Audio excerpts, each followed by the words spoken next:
is Winning Okie. And the last one in, Pretty Pepper. They're at the post. And they're off. Out towards the inside is Hanover Hill Lucas. From the outside, it's Down in Carolina between horses. Chiseled Man, but Down in Carolina accelerates and opens up by a length and a quarter. Down in Carolina wins it. A 3-horse photo to place between Chiseled Man, Pretty Pepper, and Winning Okie.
Winner. Last one in, It Takes Two to Tango.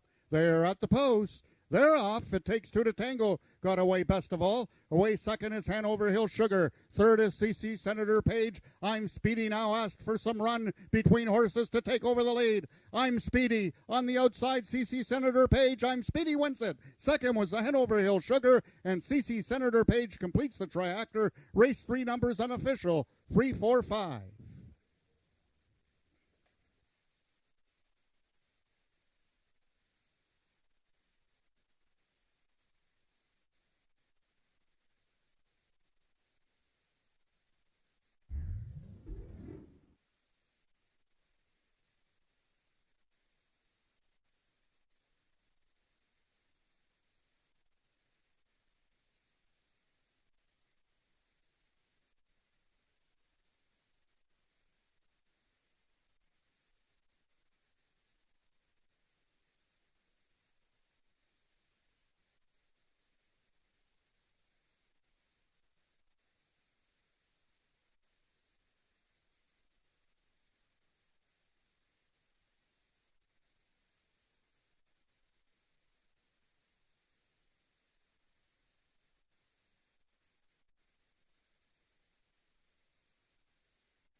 The unofficial winner of the third race was number 3, I'm Speedy.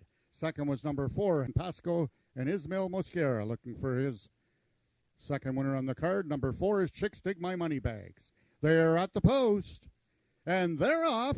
Out quickest in the center is Chicks Dig My Money Bags. To his inside, tempting first dash. To his outside, Perrier Special. On the extreme outside, Spy for the Senate. Chicks Dig My Money Bags. Perrier Special. Spy for the Senate is gaining with every stride. Spy for the Senate wins it.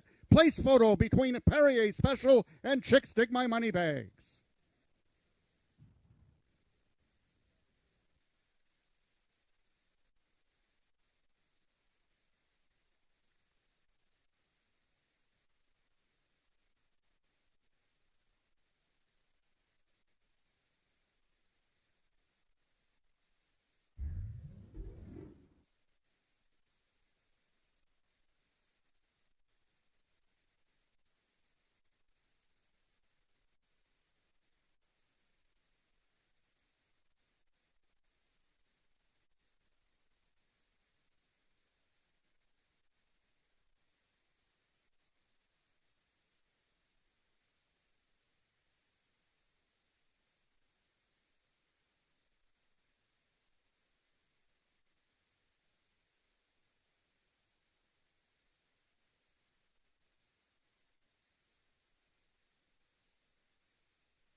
The unofficial winner of the fourth race was number 7, birthday owner Steve Hunter, and Not Whistling Dixie, and they're off.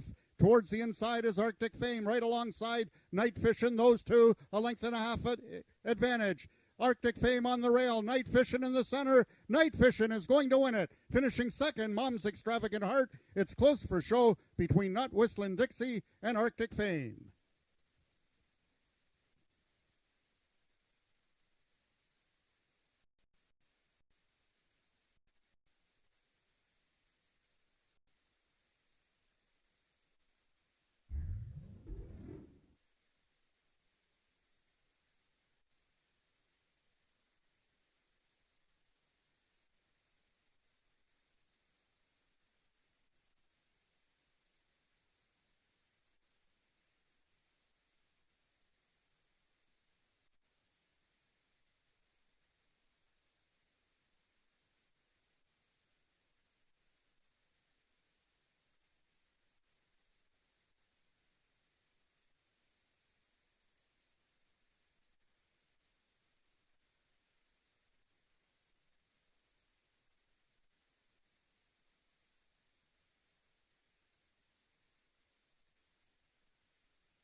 An official winner of the fifth race was number 2, Night Fishin'.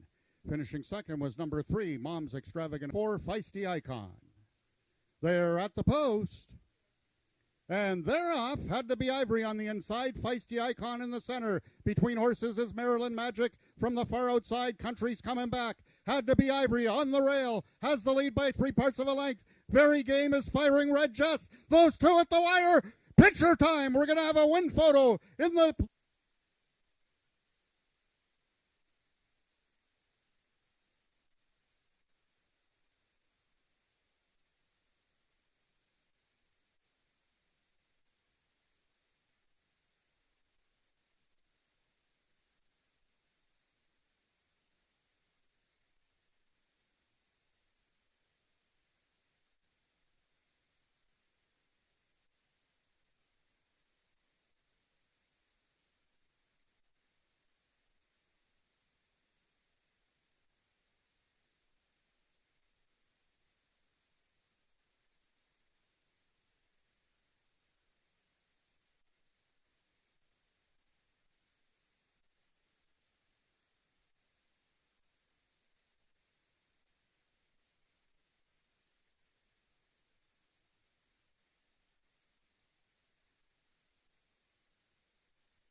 Welcome, everyone, to AjaxDowns on Wednesday, July the 14th.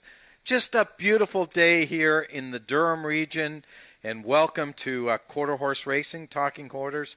I'm your co-host, Nick Kukas, and, of course, my other sidekick, Jennifer Morrison, is with me today. Jen, how we doing?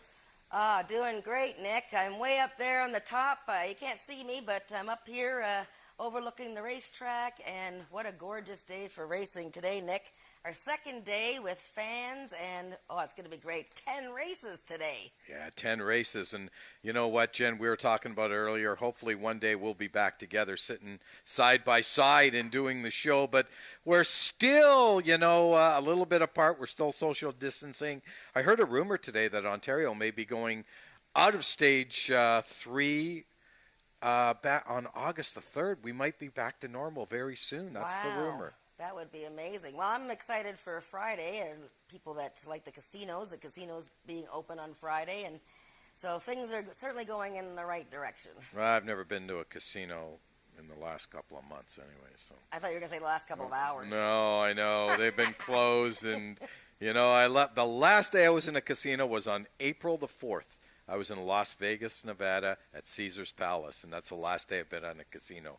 So, but when they open up and they got that poker room going, I'll be there. But anyways, let's talk about quarter horse racing. Let's give some people some winner. Today's feature race, of course, is the 7th running of the Princess Derby. We got a field of 9 going forward. Really, really good race. But let's start off with race number 1, which is a maiden race for Ontario-bred 2-year-olds. We got a field of 6 going forward. And in race number 1, Jen, we both landed on the same horse, the 6-horse, Blazin' Magician. Yeah, I think he's most likely in here, Nick. Of course, he a 2-year-old from the Jason Pascoe barn. We had talked about him actually quite a bit. He's already had one start at the meeting. He finished second by a neck to a stablemate, Keeper of the Stars, but was really gaining on that one.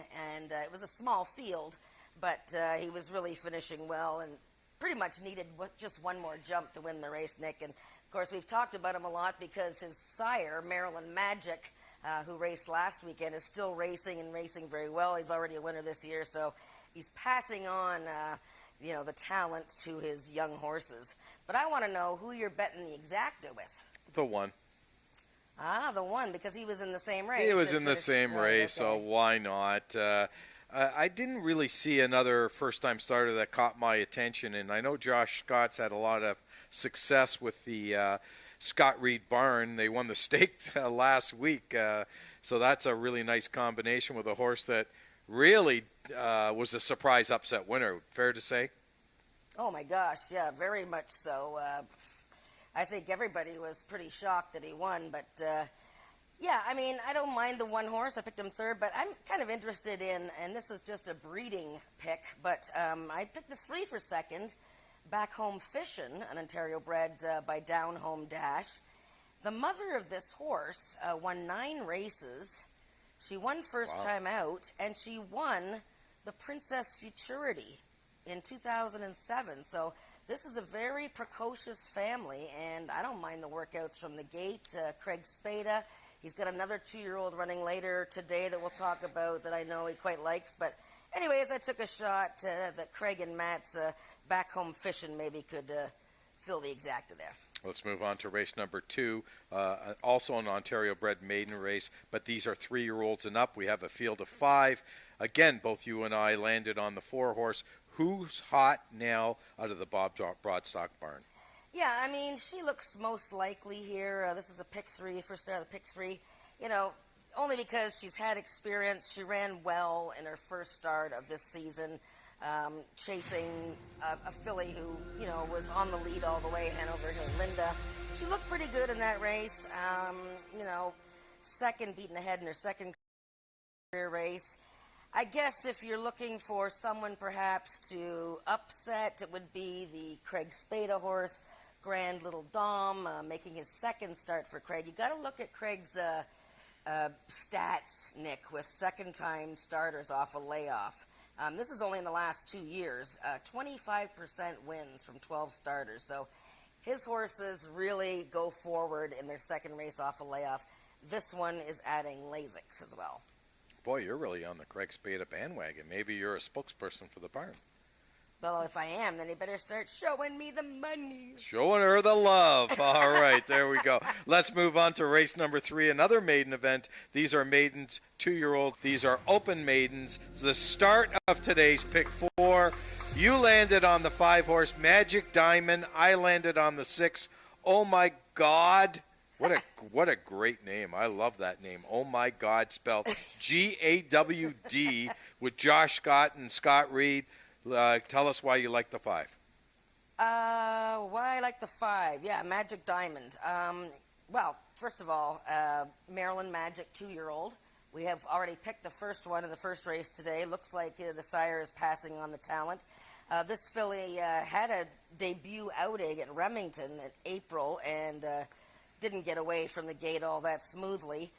I saw the workout June 9th here, Magic Diamond, and she worked in company and actually stumbled out of the gate in that workout and blew by the workmate. And it was very impressive to the point where I had to phone up the guys here and say, who was that horse that just worked out? So this is a black filly, Magic Diamond. Number 4, Majestic Hero, as I was saying, that Craig Spada is quite high on this filly by Majestic Cartel. This is another horse out of a mare who won first time out as a 2-year-old and also won a trial race for the Ruidoso Futurity. So there's lots of precocious breeding there. Okay, and talk a little bit about anyone else in this race. My horse is the Wave Carver horse. I just like Wave Carvers. Yeah, Wave Carver is a tremendous sire of young horses, no question. This horse, this filly, had a good workout June 27th, and it looks like she worked with Raptor that day because the bottom 2 horses are Scott Reed. Josh Scott is on Oh My God. The mare won 9 of 51 races and over $167,000, Nick. So the mare was quite talented. Her first foal is a winner, Jessoe Drink for Mr. Pearson. So good breeding on Oh My God as well. And so, you know, this is an interesting race. I mean, there's all kinds of horses to choose from here. I guess the good thing about the pick 4 starting here, and I know that our odds fluctuate right down to last minute, but at least you can get some sort of idea maybe on who's taking the bulk of the betting support, perhaps? Yeah, you can, that's for sure. And just as a special treat for everyone today, Jennifer's going to give you her pick 4 ticket on the day, and she started off with 3 horses in race number 1, the 4, 5, and 6, which is really race number 3, but race number 1 of the pick 4. And she's got a key. She went with a Jimmy Key in the next race. Talk about that. That's a good segue to go into race number 4. Let's talk about race number 4. Another maiden event. These are 3-year-olds and up. And you keyed Fly Bell Cartel for owner or trainer Bob Broadstock, owner Marie Broadstock, and the Peacock Cattle Company. This is your key in the pick 4. Yeah, I mean, I can't even imagine. She's going a little bit further than she did in her first start since October 2019. But when she made her Ajax debut the end of June there, she broke like a rocket from the 2-path, Nick. She was gone. And out of nowhere came this Blue Cartel horse who was really impressive, ran like an 86 speed index. So this filly ran a strong race. It was almost more than a length back to the 3rd place finisher. I think second time out for the Bob Broadstock filly, just she looks just too strong for me. Yeah, I mean, the only other horse that I think you could look at, in my opinion, I know you went another direction for your 2nd place finisher, but the 5 horse, Jumpin' Bojangles, ran some decent races last year, is a 4-year-old running against some, a couple of 3-year-olds in here. I kind of thought she might be the horse to beat, and she does draw a nice post with the outside, and Cassandra Jeske takes over the riding assignment on Jumping Bojangles. Well, look at the bottom 2 horses. They're half-sisters, right? So they're both out of the very good mare Jumping Guitar, who did so well for Nadia Marcoux. And Nadia Marcoux and Robin Brownhill both, they're running their 2 sisters on the outside. Yeah, Jumpin' Bojangles looks very obvious. I just, you know what, it's too bad I don't have the replay of One of Corona's debut race. But you would make fun of me because this horse, what I liked about her is she was on the rail that day, and we've been talking a lot about how the rail hasn't been all that great since the season started. And this thing flew up the rail before the race was over and blew by the whole field and galloped out 20 lengths in front. I know you got stories about galloping out well, but I'm just saying, One of Corona, don't miss the boat on her in the exacta. Okay, race number 5 is coming up. These are 3-year-olds and up with an average of 80 and under. And I picked the horse that's got the best name in the race. Get on the bus, Gus, is my pick in here. Yeah, well, I mean, it's his first start of the season, and he came around very nicely last year. I mean, look at his progression from finishing 4th in July to winning his maiden in his last start of the year with an 83 speed index. Ismail Mascara, who has been riding hot pretty much everywhere right now. Well, he doesn't ride at Fort Erie right now, but Woodbine and here. So, yeah, he's okay. But look, the barn has 2 horses in the race. you know, and it's a 5-horse field. Virtuosi is red hot right now. She's won 2 races in a row. Don't worry about the speed index of her last race, the 76. She was running into quite a strong headwind that day. But I'm going to give another chance to Hanover Hill Chelsea, stakes winner from last season, won her season debut this year, just didn't break well at all against Virtuosi in her latest. I'm looking for her to break better today and turn the tables on Virtuosi. Okay, there you go. Let's move on to race number 6, which is an allowance event. These are 3-year-olds and up, which have never won 2 races lifetime. We're going a distance of 300 yards. You landed on the 1, KK Blue Cartel. I landed on the 2, Whiskey James. Yeah, well, this is the horse that we were talking about earlier when we picked a Flybell Cartel to win the maiden race earlier, and this is the horse that beat her. And this horse was so strong. He was in the outside post at a 5-horse field. Nobody really knew much about him. He blew by, won easily, 86 speed index. First winner for that part owner there, Doug Hart. So it'll be interesting to see how he does from the rail, right, Nick? I mean, we've been talking about the rail. Is this horse as good as, you know, he's advertised? I think Helen Vanek had some other options in here, and she's landed on the 1. So I'm leaning towards him. I'm not, 100%.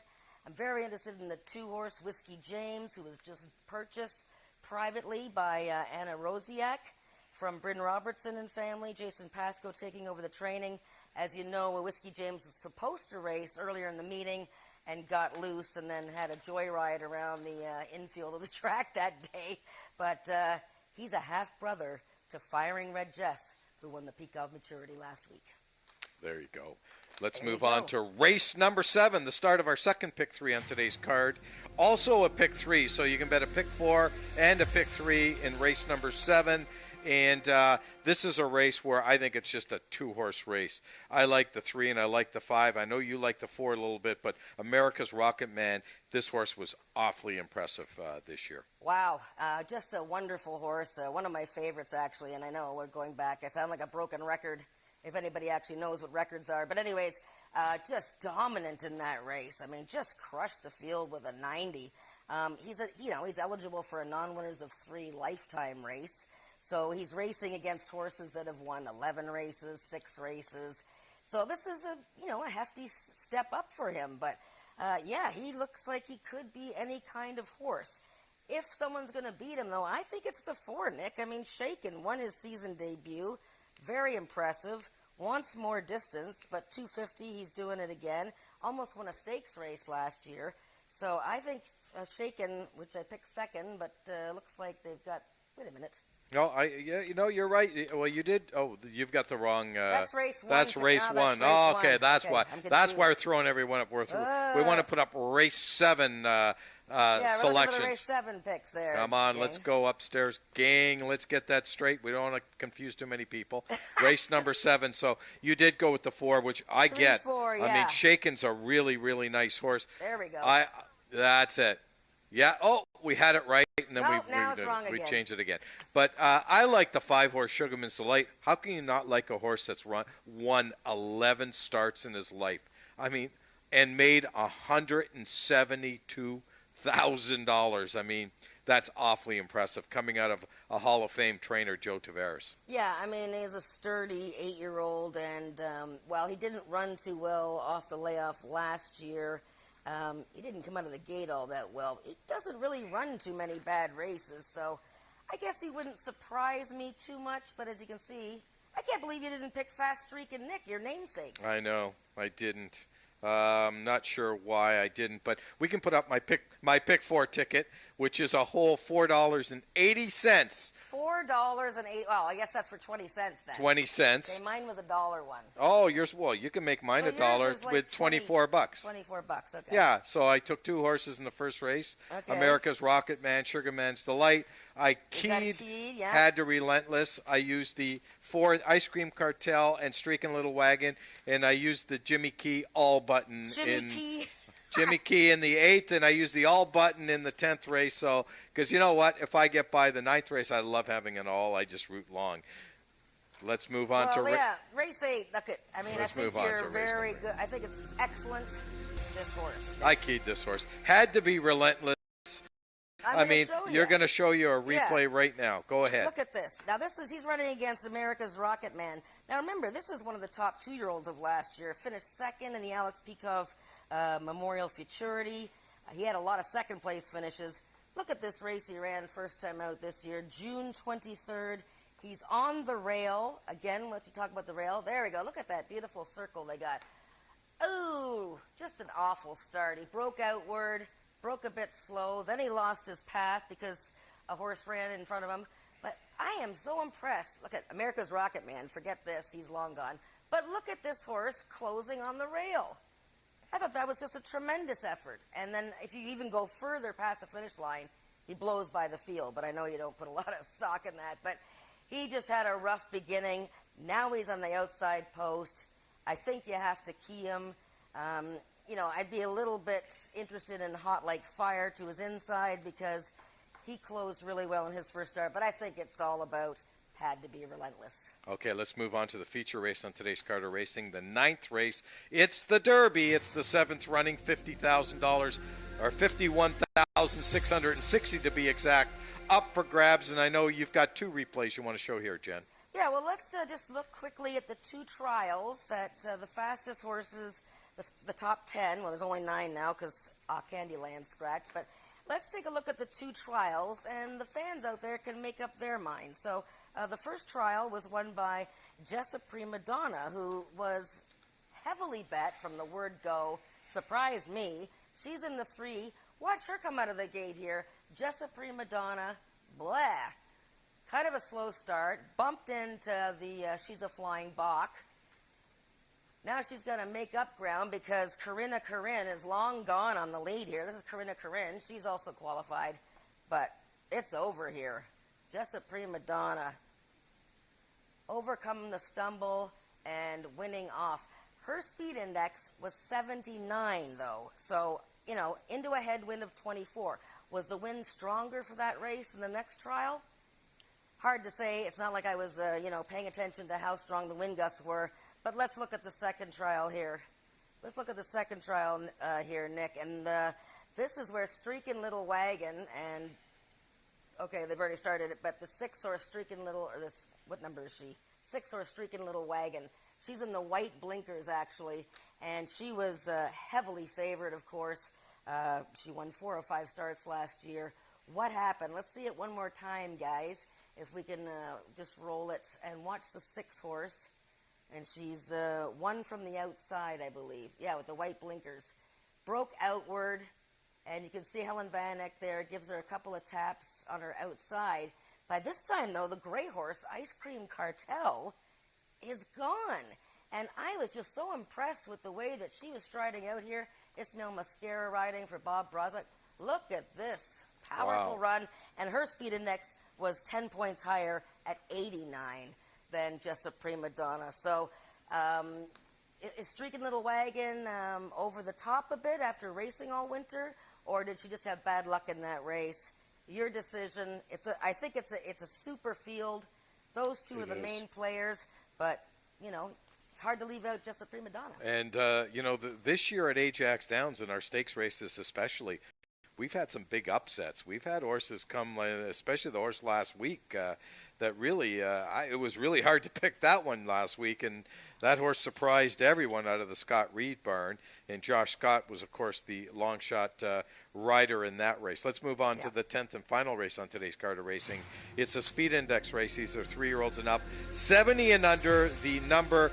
Unfortunately, we do have 2 scratches in the race, the 2-horse Heavenly Fighter and the 5-horse Chicks Go to Me Wondering. Got me wondering. Oh, got me wondering. Gosh. Go to me wondering. They go to me wondering. I guarantee you that. They got me wondering as well. So those 2 horses are out. So we're down to a field of 6. And I'll tell you, I put my hands up. I used the all button in the pick 4. I don't know. What do you think in here? I think this is the... they're probably not going to like me for saying this, but I think Caraway's Jet Moon is one of the more certain winners of the day. This horse is plunging in class here. Plunging, I say. She's running against maidens in this race. I mean, last year she won $16,000 American, so that's like 25 Canadian. She was in the money 6 of 10. She was racing against horses like Spy for the Senate. And this year she's raced against Silken Siri and Virtuosi. Now she's running in a 70, average speed index of 70 and under. I just think she's absolutely the horse to beat, and I'll be very surprised if she doesn't win. Well, I didn't pick her to win, but I have to say she does have the best rider in the race. I mean, Norm Lloyd D'Souza is my favorite rider at AjaxDowns, so it's nice to see Normie on a favorite. I mean, usually Normie's riding 30, 40 to 1 shots, and you know what? Poor Norm. I mean, he gives it everything he can. I think he's just a hard-working guy, great rider, great guy, and it's nice to see Normie on a favorite. It's like Max Bedell. There's another guy that he doesn't ride a lot of favorites, and he's on the second choice in the morning line here. Yeah, Max is on Kit's a winner.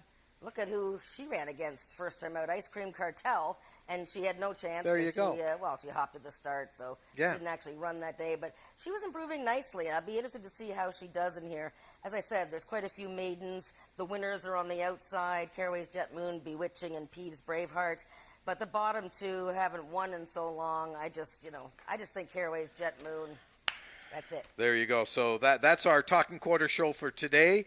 Both Jen and I will be with you throughout the day, going through every race, giving you our updates as we see the horses in the paddock and sometimes leading up to the gate. We're going to take it upstairs to Frank Ferrari, our race caller. And I just want to say to Frank, congratulations, Frank. I know you're proudly wearing that Italian soccer shirt today. They did a great job. Congratulations to Italy on Sunday for winning the Euro Cup. I just wish one thing, Frank.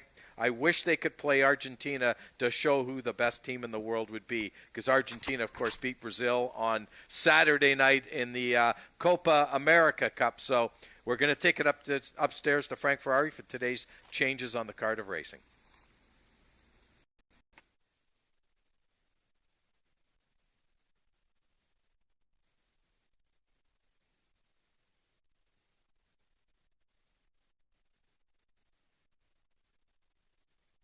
We have 10 races scheduled. The on-track feature goes in race number 9. That's the 7th running of the Princess Derby for 3-year-old fillies, which contested the trials a couple weeks ago, and the 10 fastest finishers are entered in this Princess Derby final with $50,000 added, running for a purse of $51,660 in race 9, approximate post time at 5:06. I will now take you through all of the changes and or corrections in your program, starting with race number 1. In the first race, the number 1 horse, Night Leader, will be on first-time Lasix. The following overweights in race 1, number 1, Night Leader, number 3, Back Home Fishin', number 4, Shifting Tides, carry 1 pound over. Also note, first-time Lasix for number 4, Shifting Tides. Number 6, Blazin' Magician, will be 5 pounds over. Race 1 offers win, play, show, exactor, triactor, and superfecta wagering, and it is the first half of today's daily double. In the second race, we have the changes in race 2. The following overweights, number 3, Grand Little Dom, number 4, Who's Hot Now, and number 5, Caraway Zoomin' Lane, all 1 pound over. Number 3, Grand Little Dom, will be on first-time Lasix, and number 2, Summer's Grace, will be running with the flipping halter on. Race 2 is the second half of today's daily double, and race A of the early pick 3. Today's third race, the following overweights, number 1, First Cold Wave, 4 pounds over. And the following horses 1 pound over, they are number 3, No Collusion PV, number 4, Majestic Hero, and number 6, Oh My God. Note, number 6, Oh My God, and number 7, Raptor, both will be running on first-time Lasix. Race 3 is race A of this afternoon's early pick 4. In the fourth race, the following overweights, number 2, Fly Bell Cartel, 1 pound over, and number 4, 'Cause I Can Jump, 2 pounds over. Horses racing with the flipping halter on, both number 1, Papi Chulo, and number 2, Fly Bell Cartel.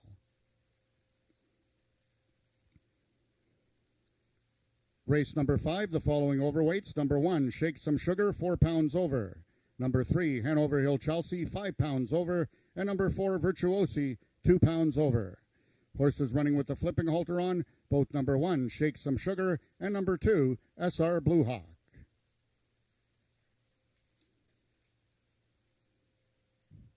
In race 6, the following overweights. Number 3, This Chick Rules, 2 pounds over. Number 4, JM Southern Express, 5 pounds over. And both number 5, Miss Orient Express, and number 6, Eagle River Cowboy, both carry 1 pound over. Note number 6, Eagle River Cowboy, will be on first-time Lasix. Horses racing with the flipping halter on, number 5, Miss Orient Express.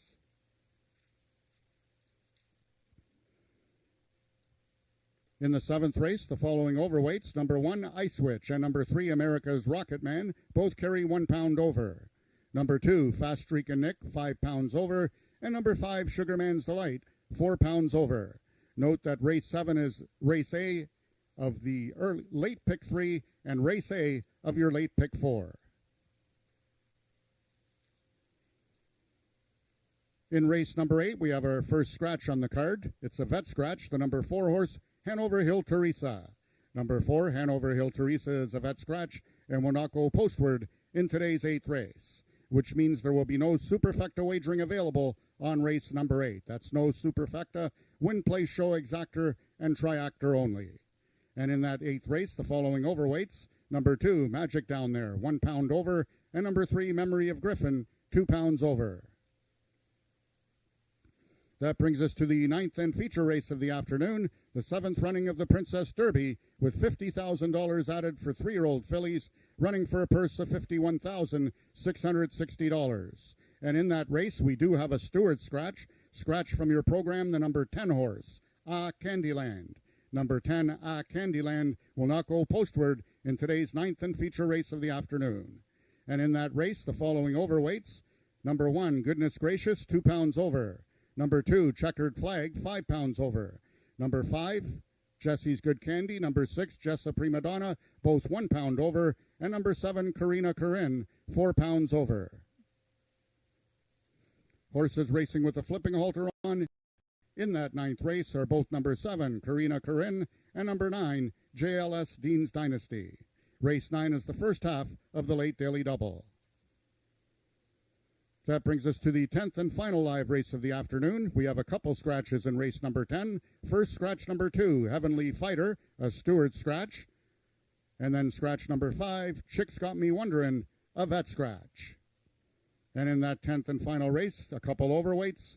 Number 1, Kit's a Winner, and both 1 pound over. And number 3, Hanover Hill Justine, 5 pounds over. Horses racing with the flipping halter on. In race 10 are number 4, SW Hellcat, number 6, Caraway's Jet Moon, number 7, Bewitchin'. And those are the changes thus far in our card of racing. Any further changes or corrections will be given to you before each race. Track conditions are listed as fast. It's 26 degrees Celsius, 80 degrees Fahrenheit. We have a wind from the southwest at 13 kilometers an hour, which is 8 miles per hour. It's a tail crosswind from behind the horses, a bit of a crosswind on this afternoon's card. Race 1 post time is at 1:30 in just 10 minutes.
Ladies and gentlemen, I just want to bring to your attention in the ninth and feature race of the afternoon, we have an equipment error posted in the program on number 9, JL's Dean's Dynasty.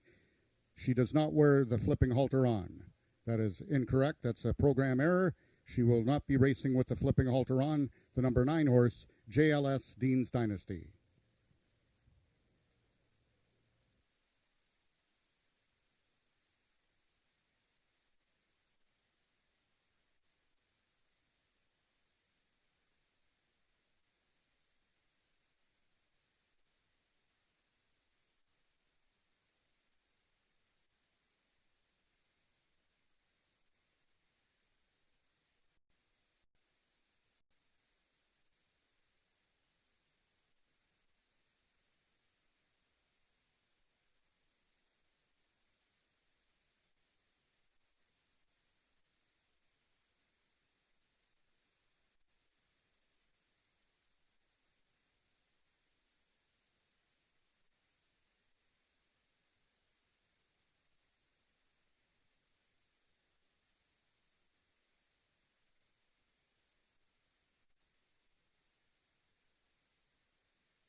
The horses are now entering the track for today's first race. It's for Ontario-bred maiden 2-year-olds running for a purse of $12,000.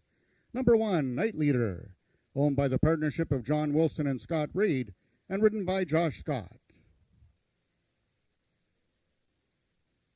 Number 2, that's Cold Kinda Star, owned by Belinda Taggart, and ridden by Ismael Mosquera. Number 3 is Back Home Fishin', owned by the partnership of Craig Spada and Matt Storms, Corey Spataro in the saddle. Number 4 is Shifting Tides, also owned by the partnership of Scott Reed and John Wilson, the Mount Tadamito Sanchez Castillo. Number 5 is Runaway Lights and Caviar, owned by James Bogar and ridden by Tony Phillips. And completing the field, number 6 is Blazin' Magician, owned by Melina Fitchin and ridden by Ed Walton. That is your field for today's first race, going a distance of 250 yards. Just 3 minutes till post time.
All the 2-year-olds are now approaching the starting gates. Just 1 minute till post time.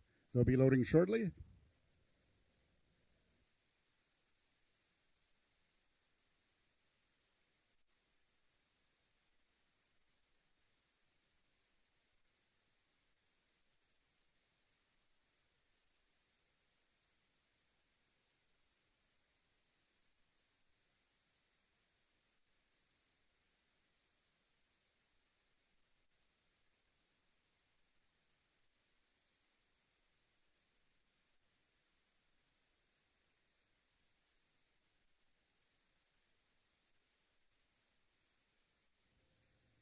All the 2-year-olds have now reached the starting point. It's post time. Number 1, Night Leader, is the first one to load. 1 of 2 in this field for the Reed-Wilson duo. Number 2 is Cold Kinda Star.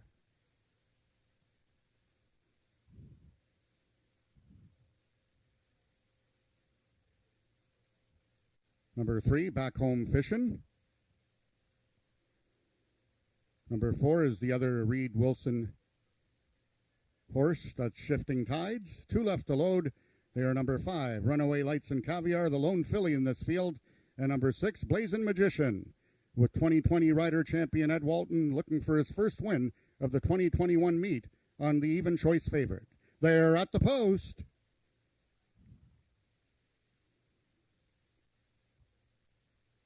And they're off.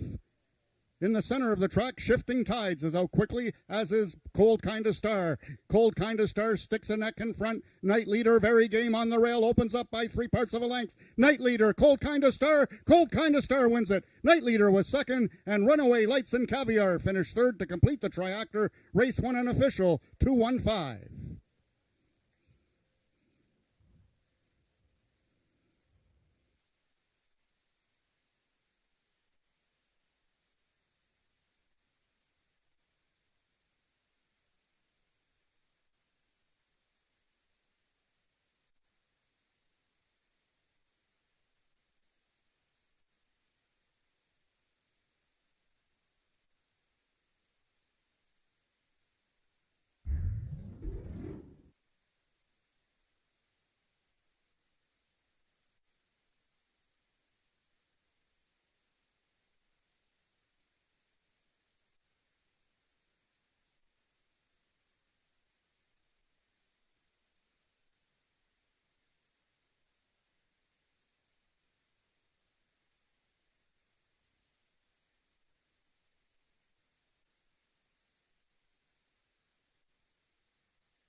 Official winner of the first race was number 2, Cold Kinda Star.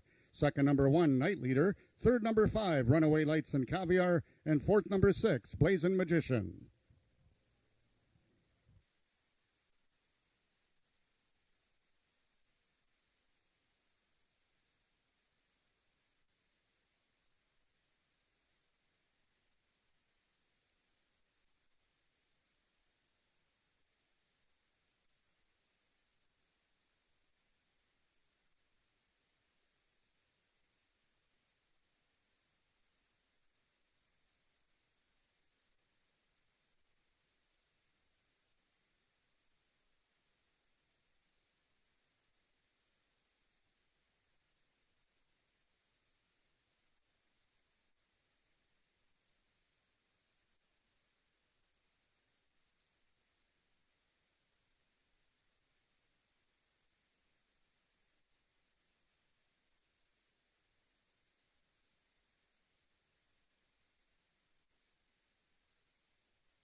And they're off. In the center of the track, Shifting Tides is out quickly, as is Cold Kinda Star. Cold Kinda Star sticks a neck in front. Night Leader, very game on the rail, opens up by 3/4 of a length. Night Leader, Cold Kinda Star wins it. Night Leader was second, and Runaway Lights and Caviar finished third.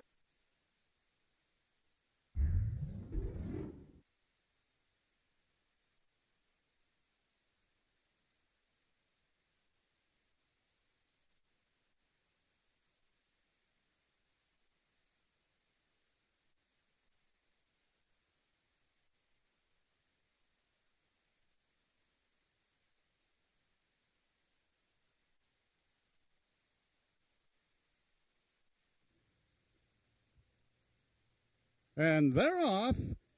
In the center of the track, Shifting Tides is out quickly, as is Cold Kinda Star. Cold Kinda Star sticks a neck in front. Night Leader, very game on the rail, opens up by 3/4 of a length. Night Leader, Cold Kinda Star wins it. Night Leader was second, and Runaway Lights and Caviar finished third to complete the triactor. Race 1 unofficial, 2:15.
The results of the first race are now official. The winner is number 2, Cold Kinda Star.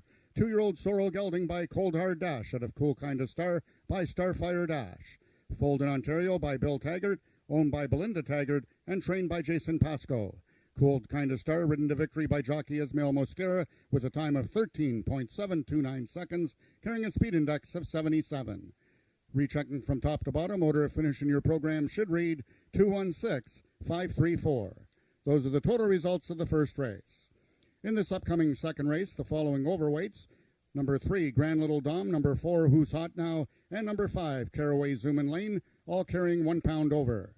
Number 3, Grand Little Dom, will be running with first-time LASIK, and number 2, Summer's Grace, will be racing with the flipping halter on. Note, race 2 is race A of the early pick 3.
Welcome to AjaxDowns, everyone.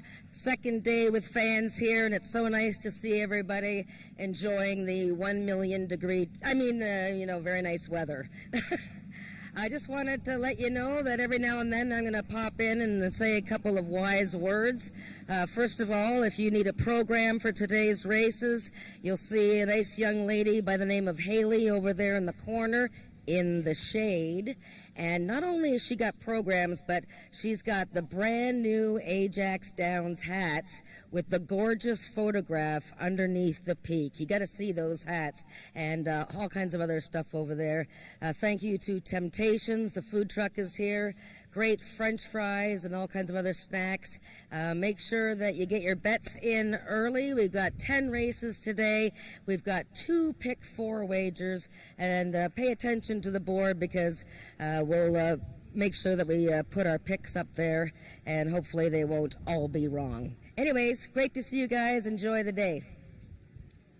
Yeah, that was Hello? devastating that you left. You Wait. know what? Turn.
If I can have your attention, ladies and gentlemen, we have a couple late scratches in this upcoming second race. Number 2, Summers Grace, and number 5, Caraway Zoomin Lane.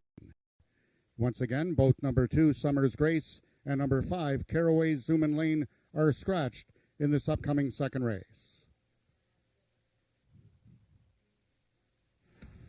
Well, I guess we're down to a 3-horse field with those two very late scratches in the paddock there, Jen. So we're down to the 1, 3, and 4. The 4-horse is 1 to 5. How much lower can this filly get? Maybe 1 to 9 might be the next step on the 4. Yeah, some unfortunate circumstances here. One of the horses got loose on the way over, and she went running around. That was the 5-horse. And then the 2-horse got all upset about the whole thing, and so she's been scratched. In fact, most of the other 3 horses also got quite upset about the horse running around loose. But so far, the 3 that we have left in this race, the 1 is a first-time starter, Precious Memories. The 3, Grand Little Dom, who's first-time Lasix, and he's making his second start. And like you said, Who's Hot Now, the most logical of the 3 horses here. Finished a strong 3rd in her first start of the season. Came very close to winning her maiden last year, Nick. And if we can get a look at her behind me here, she's the 4-horse, and she's a bright sorrel-colored filly, and Ramiro Castillo riding for Bob Broadstock, who has quite a number of horses in today, all looking with pretty good chances. There she is there, Who's Hot Now, and she's looking quite well. She does look really good. The good news, though, is it is the start of our first Pick 3 on today's card of racing. And we do have a couple of decent races coming up. The 3rd race is a 7-horse field. That's also a maiden race, and the 4th race is also a maiden race. So yeah, you still can bet win probably only now. I'm not sure if you can bet show. Maybe you can. I'm not really sure about it. But if you can, bet that show ticket. That'd be kind of nice. Anyways, there's 8 minutes to post for race number 2. We'll see you after the race.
The horses are now entering the track for today's second race. It's for Ontario-bred maiden 3-year-olds and upward, running for a purse of $12,000. Number 1, Precious Memories, owned by James Bogar and ridden by Tony Phillips. Number 2, Summer's Grace, is a vet scratch. Number 3, Grand Little Dom, owned by the partnership of Craig and Lauren Spada, the jockey Corey Spataro. Number 4, Who's Hot Now, also owned by the partnership of Marie Broadstock and Josie Payma, and ridden by Ramiro Sanchez Castillo. And number 5, Caraway Zoomin' Lane, is a Stewart scratch. That is your field for the second race, going a distance of 300 yards. Just 3 minutes till post time. Race 2 is race A of the early pick 3.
The horses are now approaching the starting gates. Just 1 minute till post time. They'll be loading shortly.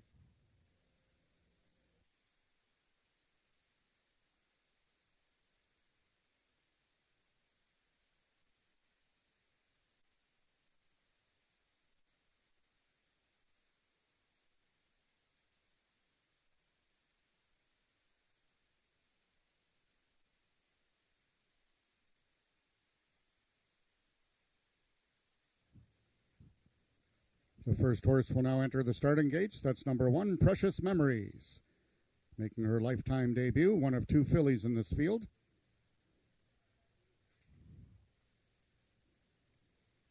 Number 3 is Grand Little Dom, the lone gelding. Jockey Corey Spataro climbs aboard. And the last one to load, the other filly, the heavy 4 to 5 choice, is number 4, Who's Hot Now.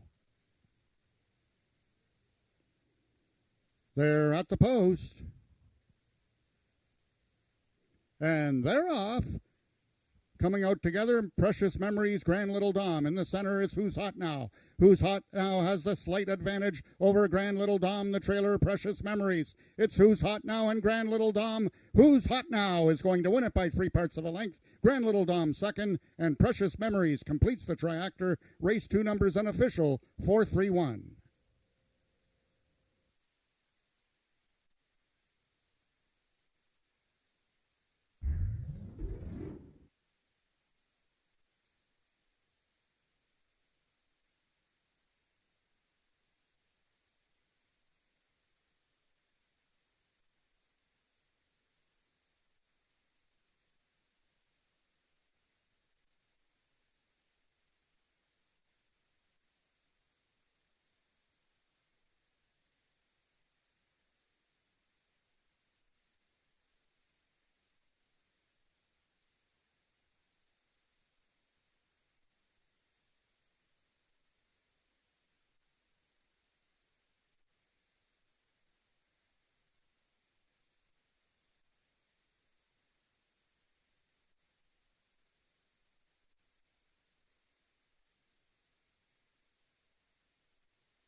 An official winner of the second race was number 4, Who's Hot Now? Second, number 3, Grand Little Dom, and third, number 1, Precious Memories.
Results of the second race are now official. The winner is number 4, Who's Hot Now?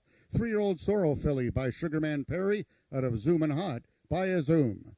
Foaled in Ontario by Marie Broadstock. Who's Hot Now is owned by the partnership of Marie Broadstock and Josie Pema, trained by Bob Broadstock, and ridden to victory by jockey Ramiro Sanchez Castillo.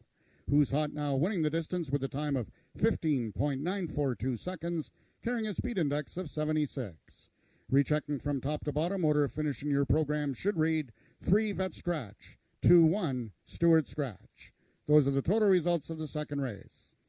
In this upcoming third race, the following overweights. Number 1, First Cold Wave, 4 pounds over. The following horses, all 1 pound over, are number 3, No Collusion PV, number 4, Majestic Hero, and number 6, Oh My God. Horses on first-time Lasix in race 3 are both number 6, Oh My God, and number 7, Raptor. And number 5, Magic Diamond, will be racing with the flipping halter on. Race 3 is race A of this afternoon's early pick 4.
Well, of course, a horse by the name of Who's Hot Now has won the second race. Not only was she the favorite, but it's very warm here today. A gorgeous day. We have fans on hand.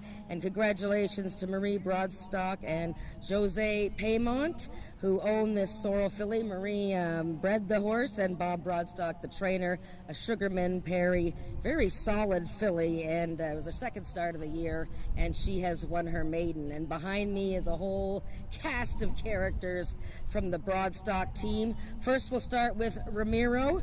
Ramiro, the field got a little smaller before the race started, but you still had to run down the inside horse, did you not? Or did you always think that you were going to win? No, all the time pay attention in number 3. But my horse pay attention more in people and fans than another horse. Yeah. Oh, it's interesting because last year these horses would have never seen any fans. So she was a 2-year-old last year. So this is probably the first time she would have seen fans. Yes. So you actually noticed that she noticed the people. Yeah, because it's very scary all the time. Put attention, try to go all over the place. Oh, boy. It's okay. Well, it's a good thing you stayed on there. Congratulations, Ramiro. We'll let you get on with your busy day. Marie, you and your husband, Bob, have a busy day today. A lot of exciting horses running. First of all, tell me about Who's Hot Now. You guys bred her, and do you still have the mare, Zoomin' Hot? Yeah, absolutely. We have the mare, and we have a baby coming from her by Maryland Magic. And we're super excited about that. So that's something to look forward to. She's produced some great babies for us. Well, you guys are off to a great start. What have we got here? 12 in the money of 15 starters already this year. And an exciting day today. Tell me about how you feel about Ice Cream Cartel in the big race today. I'm super excited about her. I'm really glad that she qualified. And it's just the cherry on top that she was fastest qualifier.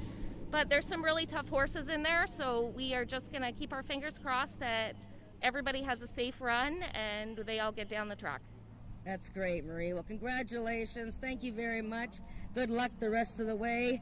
The team there, they're deciding the strategy for the next race, okay? All right, we're going to be up with the third race. The first pick 4 is about to get underway.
Ladies and gentlemen, we do apologize for the tote delay. We're still working on it, trying to resolve it.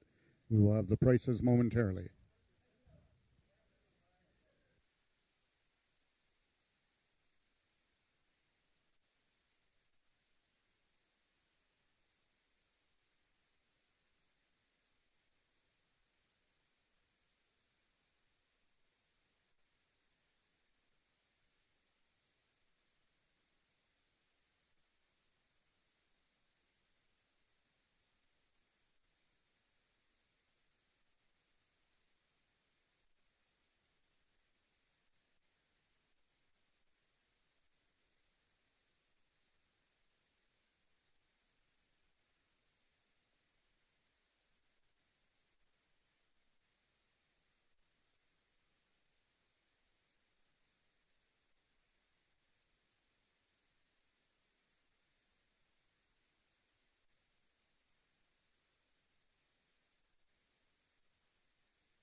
Hi, we're getting ready for race 3, a 2-year-old maiden race and the first leg of the pick 4.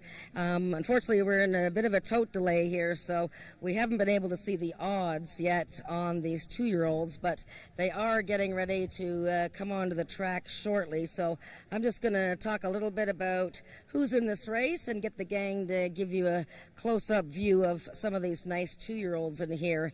And we have number 5, Magic Diamond, who is a black filly by Maryland Magic. She raced once at Remington Park in April and had a bad start. There she is there. And you can see the snow pony marking on her flank there. And that's the brand for Milena Fitchen's horses. This one actually is out of a thoroughbred mare. And the female family of this quarter horse is actually closely related to a millionaire thoroughbred by the name of Elated Guy. So very interesting crossover of breeding their quarter horses and thoroughbreds. Magic Diamond, a definite contender in here. I saw her workout on June 9th. She had a bad start from the gate in that workout, but really flew past her company that day. Number 4, Majestic Hero, an interesting one. But she's been making a lot of noise here in the walking ring, calling out, saying hello to all the people. And she's a daughter of Majestic Cartel, a nice young sire in the States. The mother of Majestic Hero was a trial winner and a debut winner as a 2-year-old. So the breeding there is very precocious, a win early pedigree. There she is there, and she's quite calm as well. And we have 2 horses on the outside from the Scott Reed barn, and both of them are doing quite well in the walking ring here. Oh, and there is Nick. Hello, Nick. Any attention to me? That's Well, okay. Typical. I was like, Typical. there are the odds. Okay, we got the race 3 odds up, Nick. What do you think? Well, I can't see the odds actually from my studio for Oh. whatever reason. But so who's? Okay. Okay. Okay, we are going to show the prices for race number 2, but who's the favorite in race number 3 right now, Jen? That's the 5, Magic Diamond. Oh, Helen Vanek bobbled at the break last time. There's the prices for race number 2 on the board. Who's hot now? 280, 210. Grand Little Dom, 210. I can't even see. Oh, my gosh. Oh, it sucks getting old. Anyways, so your exactor paid $2.50. Not very good. $1 trifecta paid $1.45. So what can I tell you? That happens when you get some scratches. But we do have, there is a consolation daily double. The 2-5 paid $5.50. But back to race number 3 for a second here. Yeah, so the 5 horse is taking all the early money right now. How about the 3 horse? No collusion. PV. I know you spoke about this horse. Any action on the board right now? Because I can't see the odds. 6-1 on the board right now, Nick. And this is a Bryn Robertson gelding. Nice pedigree on there. There we go. Perfect. I'm getting... No, that's okay. Yeah, and the horse looking pretty good in the walking. Actually, they're coming onto the track now. Okay, start of today's first pick 4. Don't forget, don't get shut out.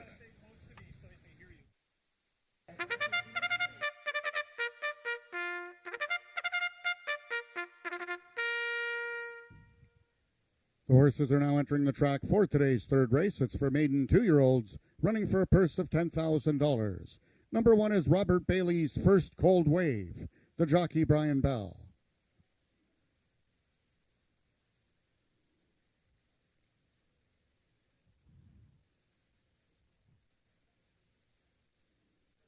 Number 2 is Jezabella, owned by James Bogar, Tony Phillips in the saddle.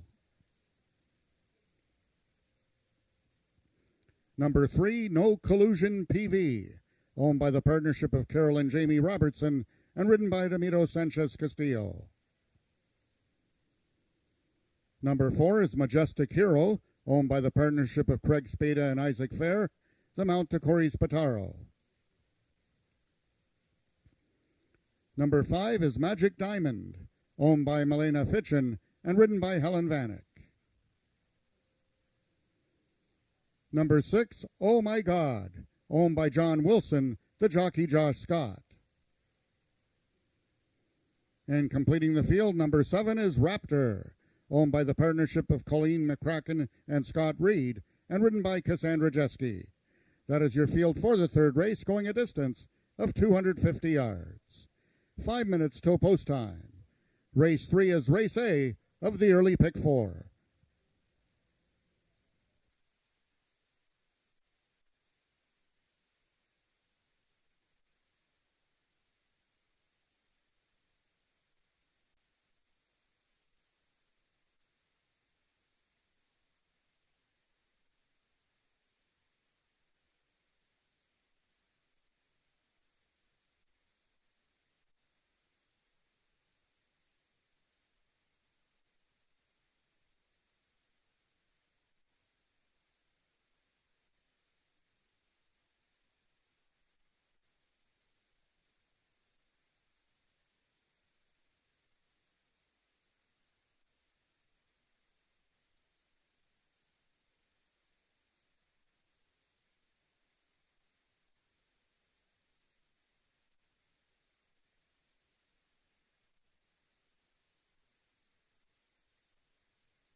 Okay, Jen, 2 minutes to post for race number 3. Horses are now circling around the starting gate.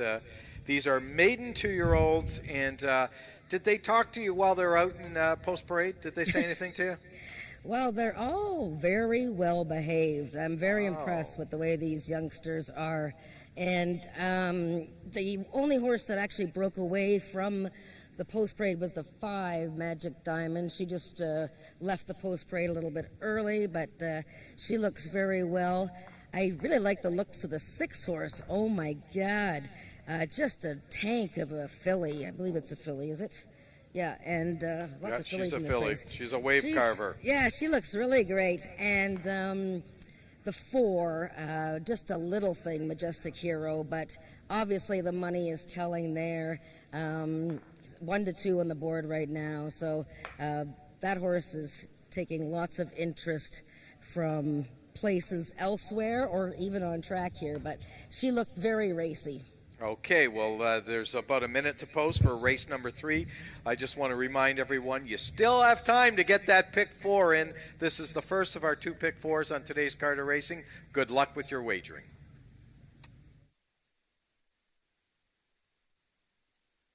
The 2-year-olds are now approaching the starting gates. Just 1 minute till post time. They'll be loading shortly.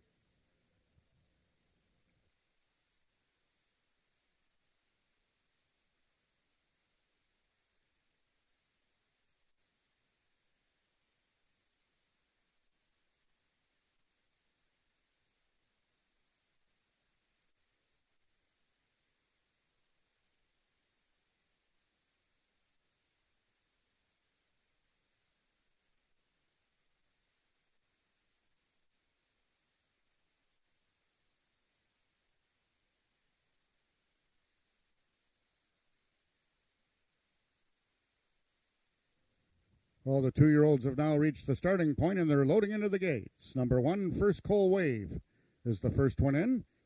Trying to give trainer Jason Pasco his second winner of the afternoon. Number 4 is Majestic Hero.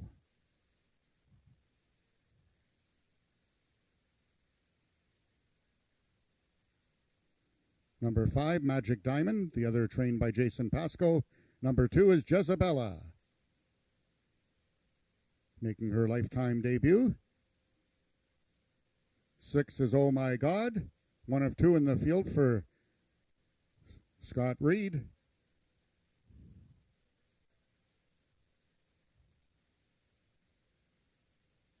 Just 2 left to load. They are number 3, No Collusion PV, trying to give jockey Ramiro Castillo his second win of the afternoon.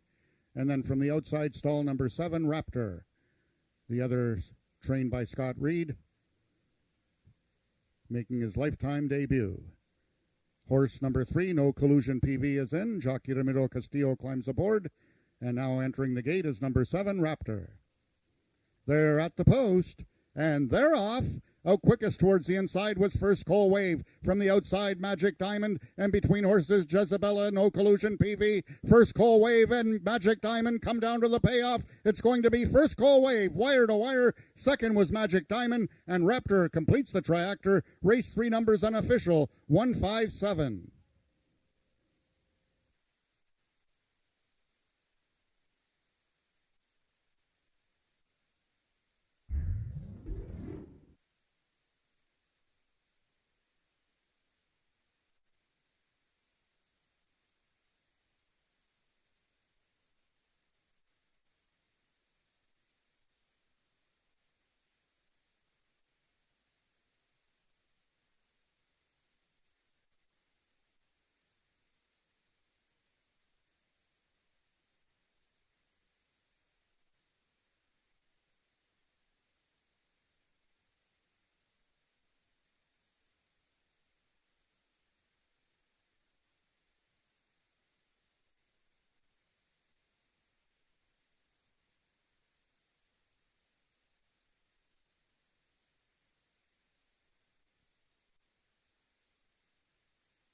The unofficial winner of the third race was number 1, First Cold Wave. Second, number 5, Magic Diamond. Third, number 7, Raptor. And in the fourth place photo, number 3, No Collusion PV, was fourth.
ladies and gentlemen, this race is under review by the stewards. There's a stewards inquiry regarding the start. Hold all tickets, please. The race is under review by the stewards.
Attention, ladies and gentlemen, after a review by the stewards, they have determined that the number 3 horse, No Collusion PV, was not given a fair start. Therefore, there will be a full refund on the number 3 horse, No Collusion PV.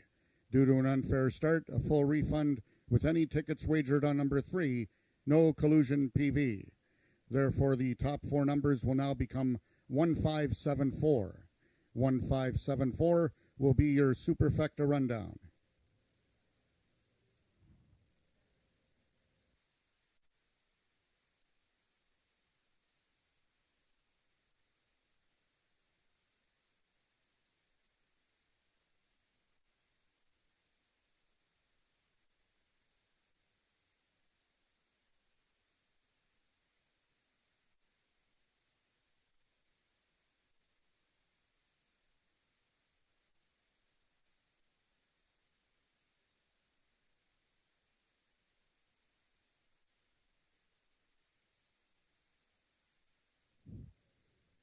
The prices will be up momentarily, but the third race is now official. The winner is number 1, First Cold Wave, 2-year-old Sorrel Gelding by Cold Hard Dash out of Cassie's Carver by Wave Carver.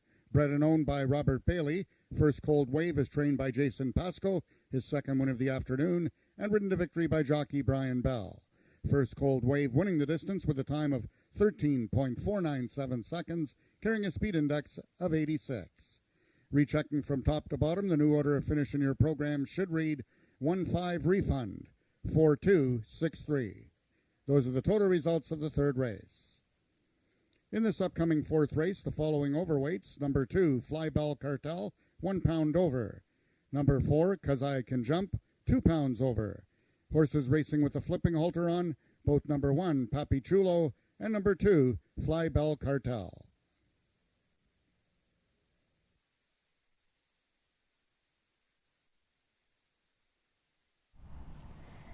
Well, First Cold Wave, which it's not here, by the way. One is maiden in the 2-year-old race we just saw from the rail. So the inside, not looking too bad today. Congratulations to Bob Bailey, who owns and bred this Ontario bred by Cold Hard Dash.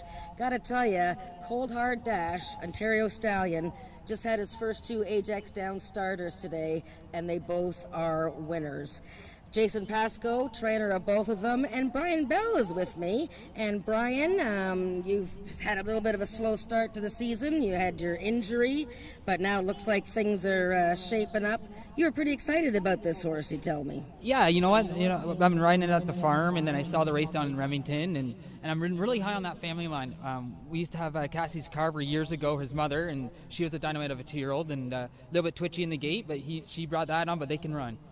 And you just never get tired of the excitement, eh? Like, I mean, you've only had 6-7 mounts now, but things are obviously starting to go forward. We're getting more races, more horses running, and you're just loving it, aren't you?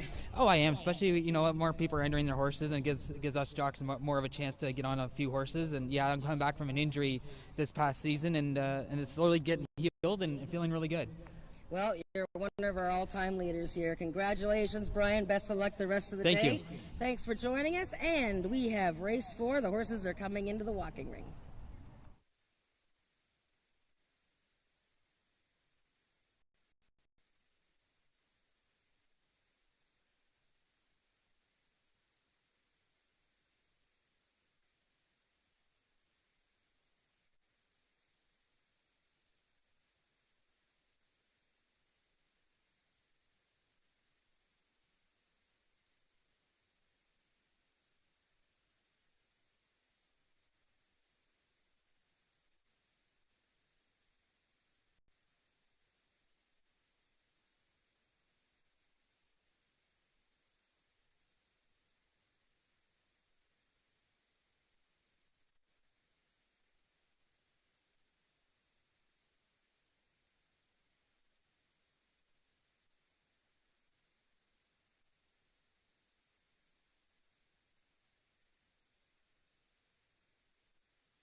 Race number 4 coming up in 9 minutes, Jen. I just got to adjust my headset here.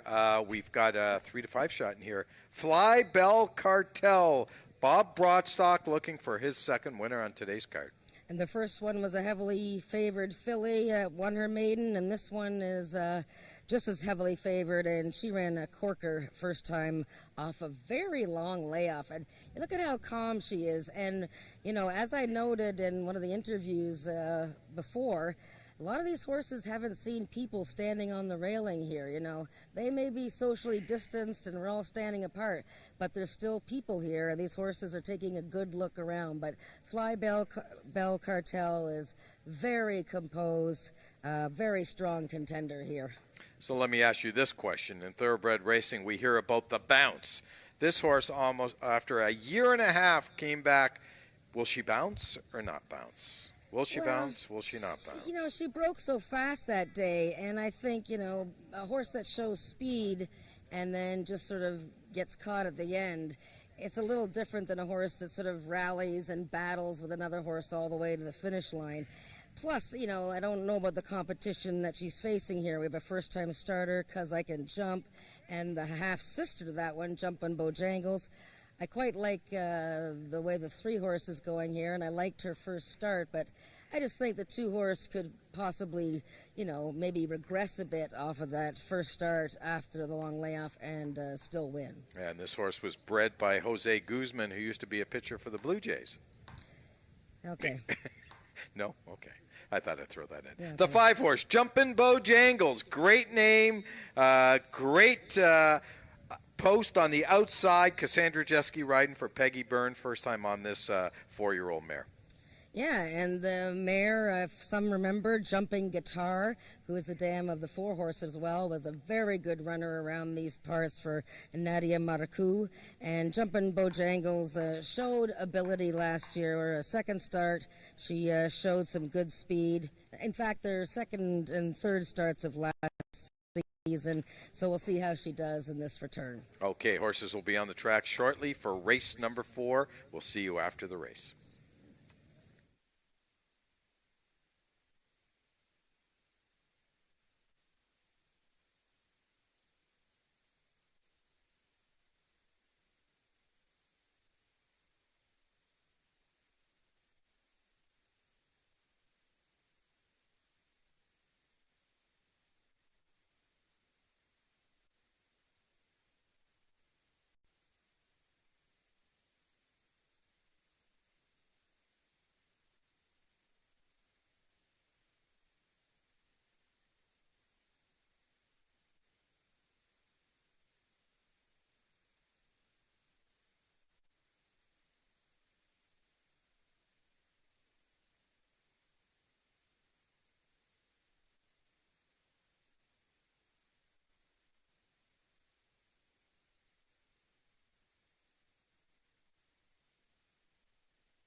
So horses are now on the track for today's 4th race. It's for maiden 3-year-olds and upward, running for a purse of $10,000. Number 1, Papi Chulo, owned by Brooke Sisson and ridden by Tony Phillips. Number 2 is Fly Bell Cartel, owned by the partnership of the Peacock Cattle Company and Marie Broadstock, the jockey Ramiro Sanchez Castillo.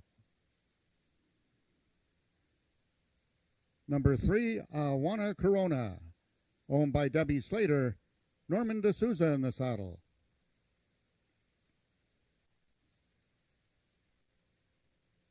Number 4 is 'Cause I Can Jump, owned by the partnership of Nadia Marcoux and Robin Brownhill, and ridden by Rachel Isaacs. And completing the field, number 5 is Jumpin' Bojangles, also owned by the partnership of Nadia Marcoux and Robin Brownhill, and ridden by Cassandra Jeske. That is your field for the 4th race, going a distance of 300 yards. 4 minutes till post time.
All the horses are now approaching the starting gates, just 1 minute till post time.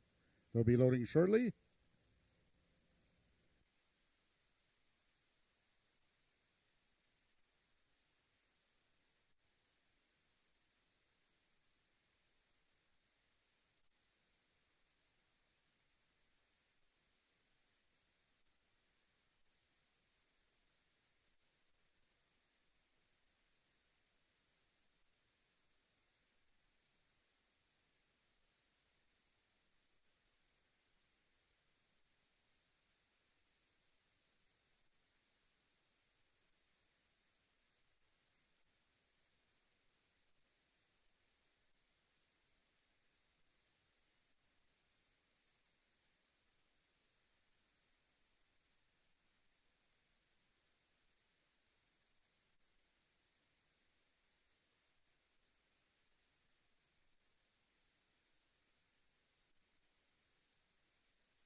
The horses are entering the starting gates. The first one in, number 1, Papi Chulo, the lone colt in this field. Right alongside, number 2, Fly Bell Cartel, one of 2 4-year-olds, trying to give Castillo and Broadstock their second win of the afternoon. Number 3 is Awana Corona. Number 4, 'Cause I Can Jump, making her lifetime debut, one of 2 in this field for trainer Peggy Byrne. Rachel Isaacs aboard, and the last one to load, making their 2021 debut, Jumpin' Bojangles. They're at the post.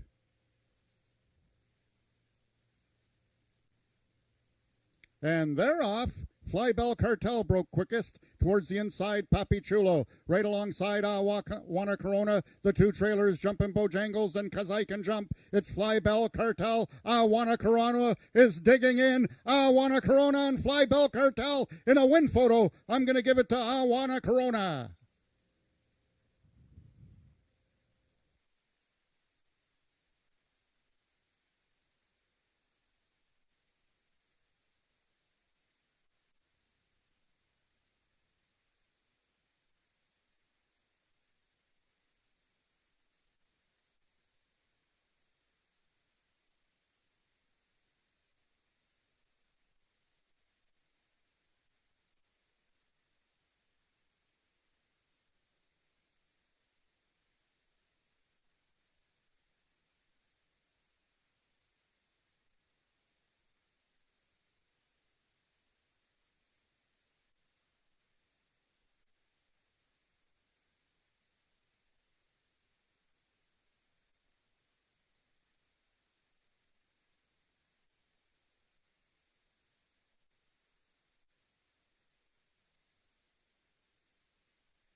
The unofficial winner of the 4th race was number 3, Awana Corona. Second was number 2, Fly Bell Cartel. Third, number 5, Jumpin' Bojangles. And fourth, number 4, 'Cause I Can Jump.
Results of the fourth race are now official. The winner is number 3, Wanna Corona. 3-year-old bay gelding by Dash to Little Corona out of Wanna Fly by Straw Fly Special. Foaled in Louisiana by Aaron Harvey. Wanna Corona is owned by Debbie Slater and trained by Sean Slater. Congratulations to both on their first win of the 2021 season. Wanna Corona was ridden to victory by jockey Norman D'Souza. Winning distance was 15.940 seconds, carrying a speed index of 76. Rechecking from top to bottom, order of finish in your program should read 52143. Those are your total results of race number 4. In this upcoming 5th race, the following overweights. Number 1, Shake Some Sugar, 4 pounds over. Number 3, Hanover Hill Chelsea, 5 pounds over. And number 4, Virtuosi, 2 pounds over. Horses racing with the flipping halter on in race 5, both number 1, Shake Some Sugar, and number 2, SR Blue Hawk.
I want a Corona. Boy, do I ever. But how about this? The Bay 3-year-old gelding, Louisiana bred, owned by Debbie Slater.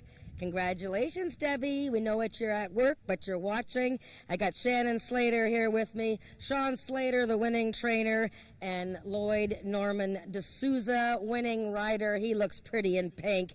What an excellent effort by this gelding, upsetting the favorite. 6-1 he was, and a big win for the Slater family. Norman, tell me about this horse. You were telling me that you know the horse quite well, but you didn't ride him first time out because you weren't riding that day. Yeah, I've been working with him from the beginning of the season, but second day I had a day from last year, so Sean entered him that weekend, and I'm like, oh no! So I gave Neil husband a ride off of him, but now I'm back, and I'm happy he did it for me today. Now tell me about the race. I mean, how did you beat that heavy favorite? Well, every favorite, he kind of kept me going, and I just kept the left hand stick, keeping him interested in what's going on, and it was good. I thank Ramirez for that one. Well, it's a pretty nice horse, though. You like the horse? Yes. Oh, I love him. I think he's going to be a superstar. Going to be a superstar, okay. Shannon, how do you feel? You want to say hi to Mom? Hi, Mom. Was it exciting? And she's the next trainer coming up. You're the next trainer coming Assistant up? trainer. Well, your family has been in the business a long time, and Since it's I was great to 3 see months. you guys here. How much? 3 months old. Oh, wow. Well, that's great. Well, congratulations, Shannon, and to Thank your you. whole family. That's a nice win. Thank you. All right. Well, we've got race 5 coming up.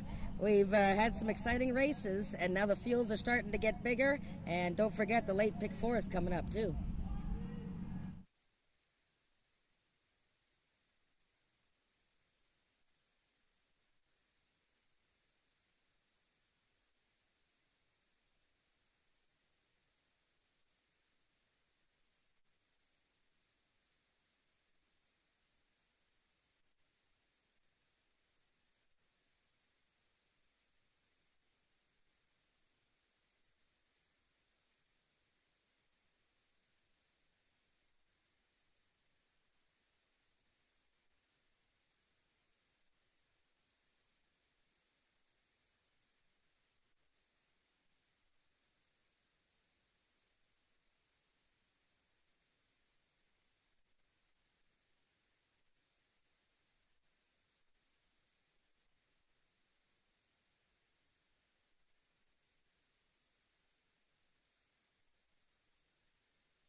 Race number 5 is a speed index event. These are 3-year-olds and up with an average of 80 and under.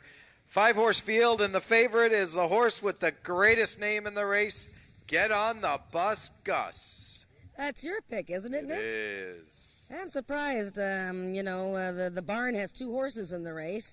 One of them's won both of her starts this year, and the boy on the outside is the favorite at even money. So that's kind of interesting to me. But showed lots of promise last season. He gradually got up to win his maiden in his 5th career start. 83 speed index.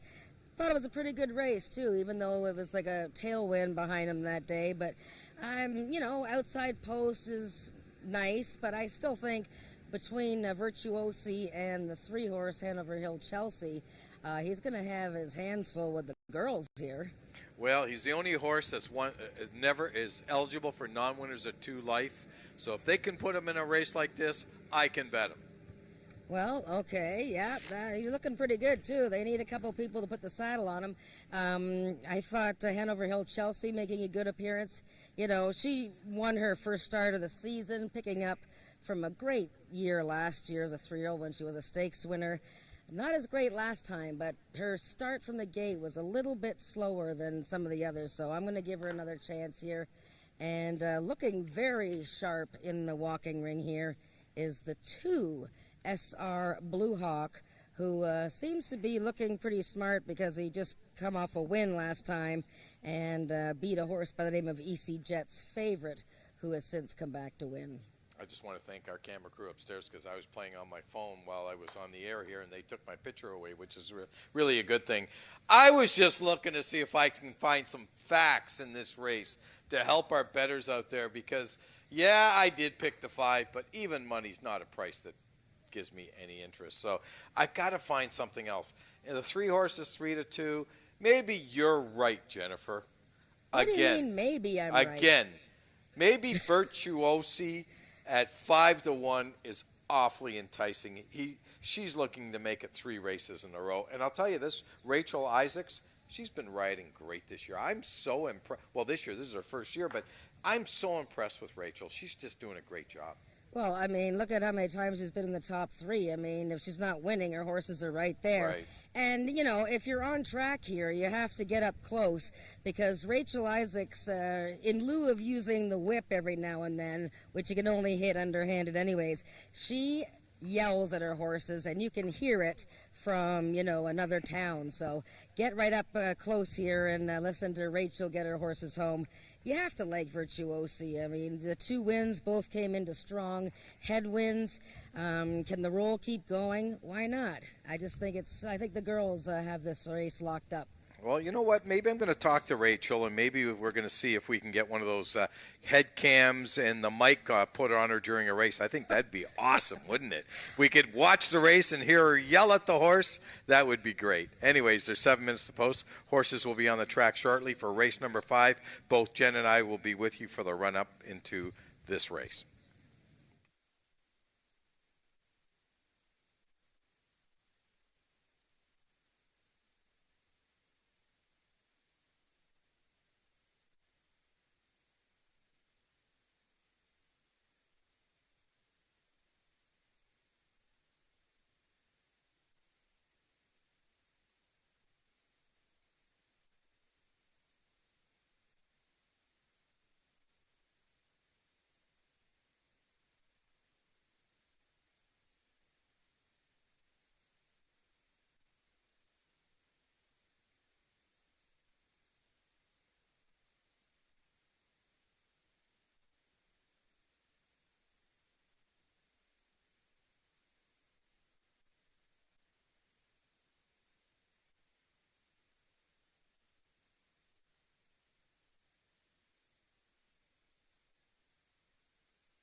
The horses are now entering the track for today's fifth race. It's for 3-year-olds and upward, with an average speed index of 80 and under, running for a purse of $9,000.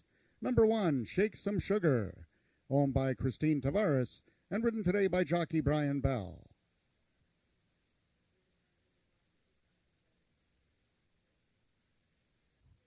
Number 2 is SR Blue Hawk, owned by Amelie Obu, the mount to Helen Vanek.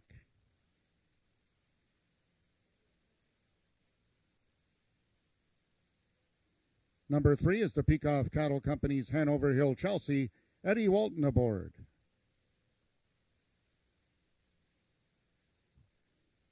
Number 4 is the Big Dog Racing Stables Virtuosi, ridden today by jockey Rachel Isaacs. And number 5, also owned by the Big Dog Racing Stable, is Get On the Bus Gus, the mount to Ismael Mosquera. That is your field for the fifth race, going a distance of 330 yards. Just 4 minutes till post time.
Okay, Jen, race number 5 coming up in about a minute. Horses will be approaching the gate very shortly. Is there anything that you saw in post-parade that might have tipped someone's hat in here? Well, I gotta say, the horses are doing well considering, it's quite warm now. There is a breeze, but the sun is really beating down. I thought the 3-horse won the looks contest going onto the track. Hanover Hill Chelsea, her tail is out, and look at that neat angle they're showing there. Now, that's cool. But yeah, she looked very good and very calm. And of course, Virtuosi going for her 3rd in a row looks just as good as she did the last 2 victories. Okay, according to Jen, the 3 Hanover Hill Chelsea wins the beauty contest for race number 5.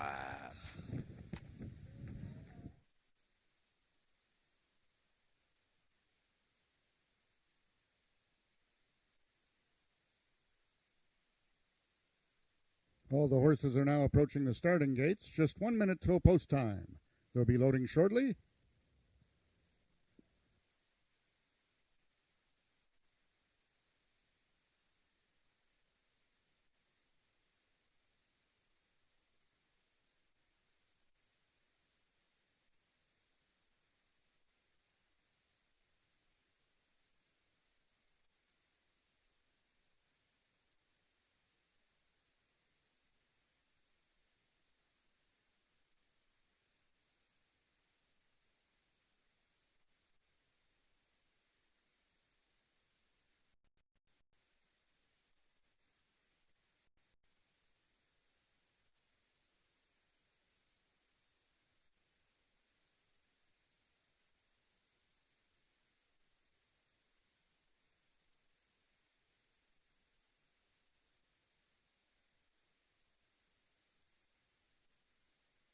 All the horses have now reached the starting point. It's post time.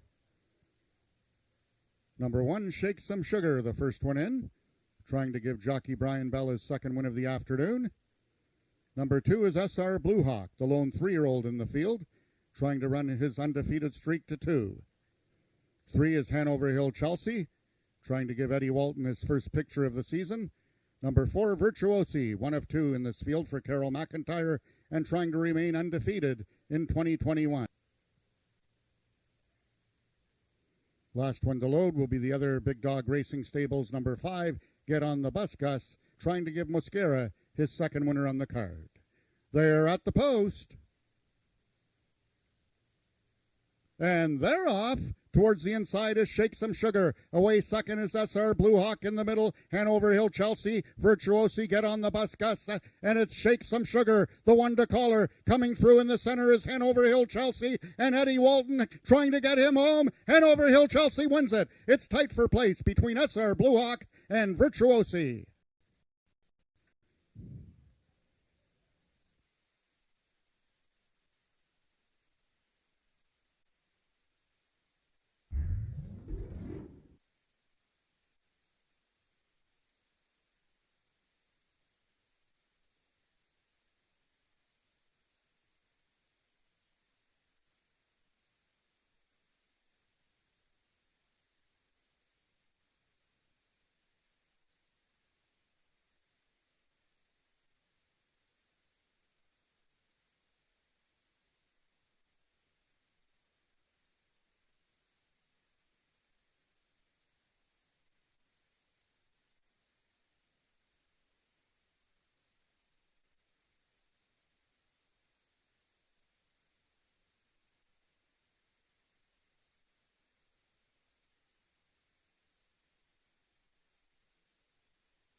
The unofficial winner of the 5th race was number 3, Hanover Hill Chelsea. Second was number 2, SR Blue Hawk. In the show photograph, it was number 4, Virtuosi, finishing 3rd, with number 5, Get on the Bus Gus, finishing 4th.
The results of the fifth race are now official. The winner was number 3, Hanover Hill Chelsea.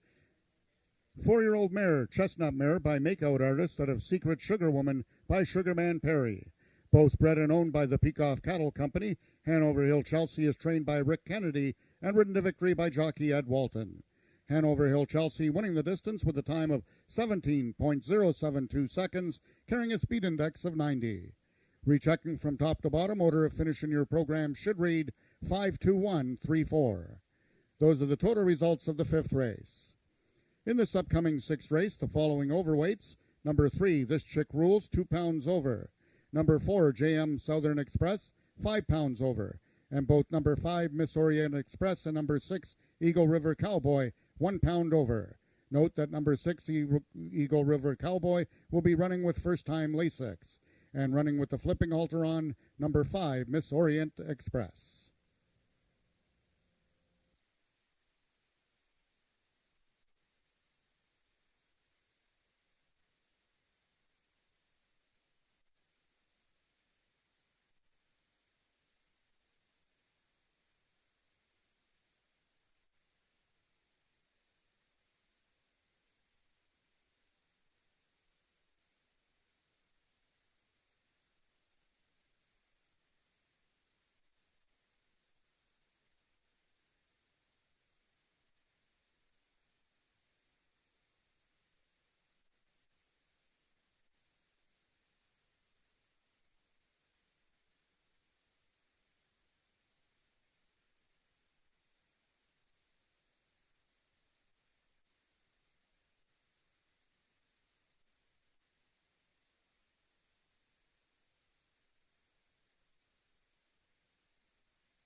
Well, one of our top fillies of last season, Hanover Hill Chelsea, is already 2 for 3 this season, back in the winner's circle for the Peacock Cattle Company, owner and breeder of this 4-year-old filly by Makeout Artist, trained by Richard Kennedy.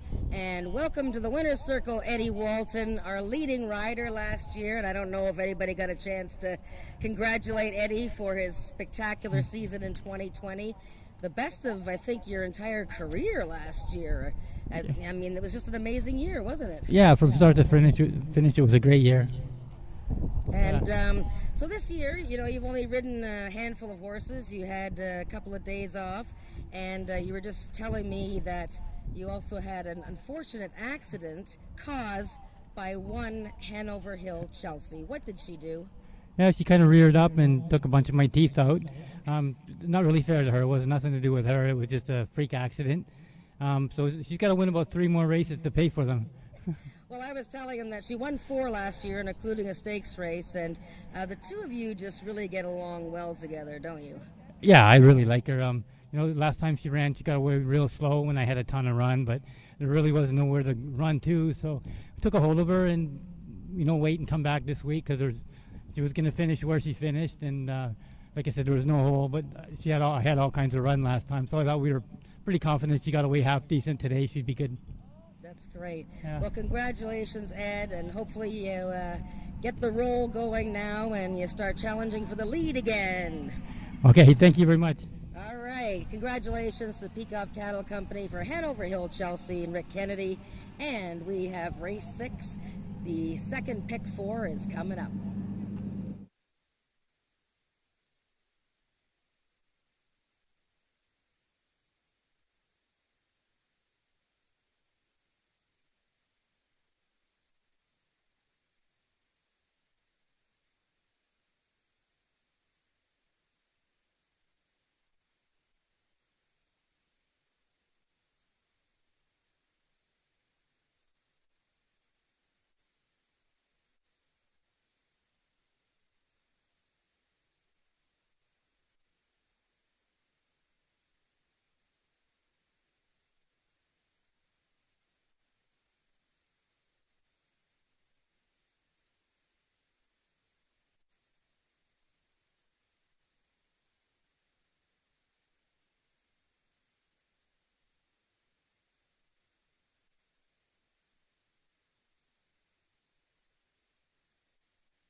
I just thought I'd start race 6 here, just with a special guest before we get to analyzing this race, although I have a feeling this young man knows who the winner is. But this is Aiden. Hello, Aiden. How are you doing today?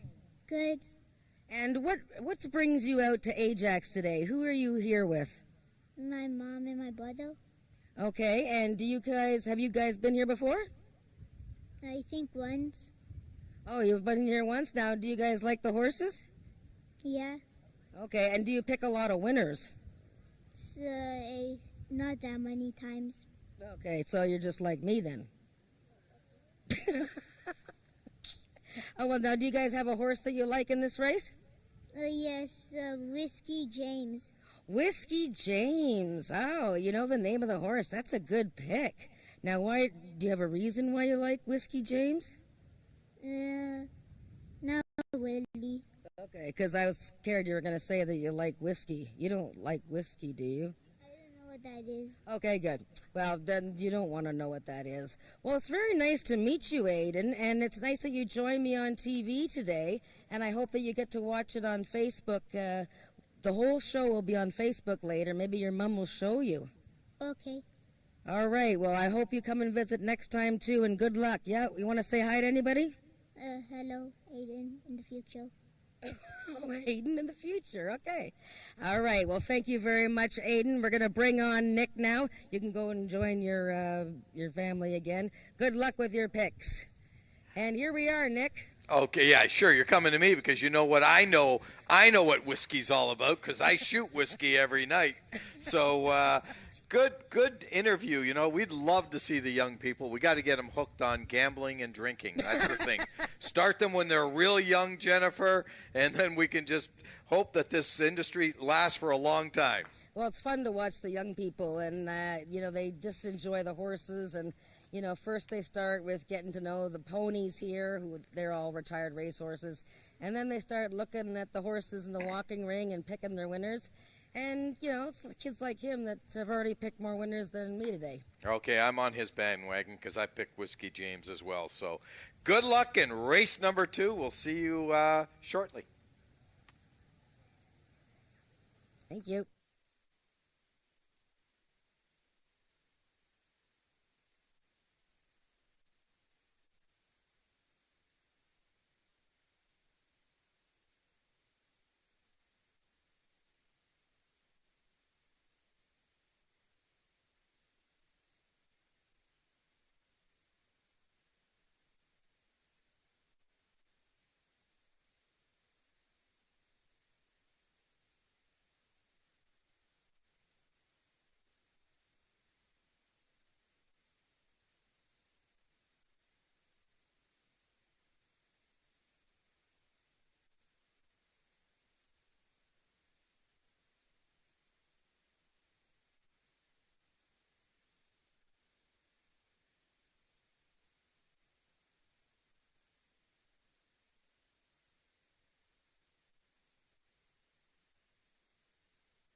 The horses are now on the track for today's sixth race. It's an allowance for 3-year-olds and upward, non-winners of 2 races lifetime, running for a purse of $11,000.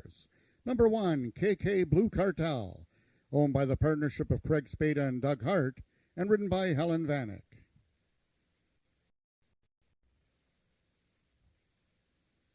Number 2 is Whiskey James, owned by Anna Rosiak, the mount to Ismail Mosquera.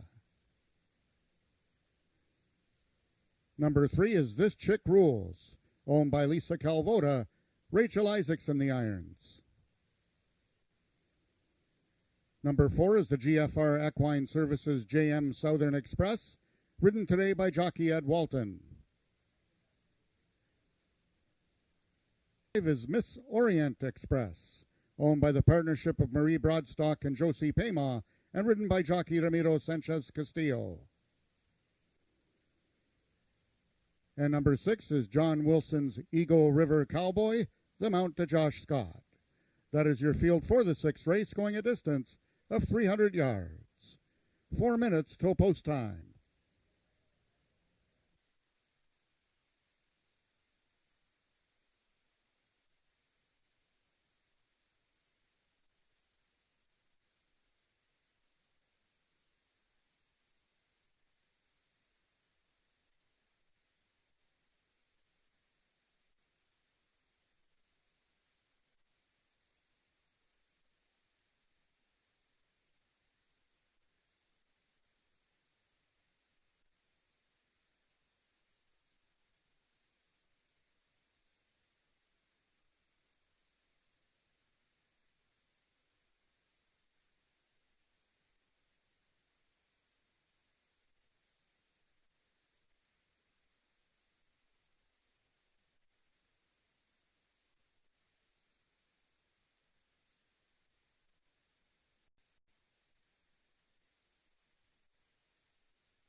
All the horses are now approaching the starting gates. Just 1 minute till post time.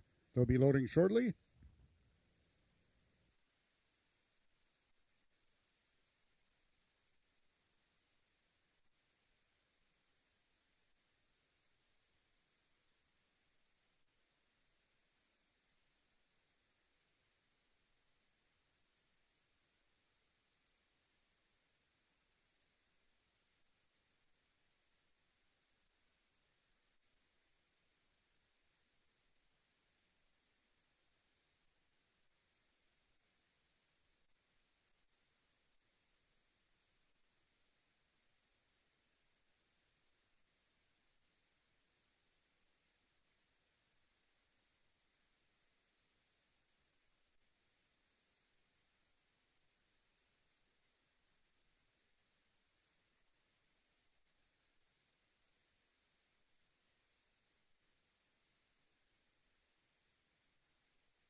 All the horses have now reached the starting point and they're loading into the gates. The first one in is number 2, Whiskey James, making his 2021 debut.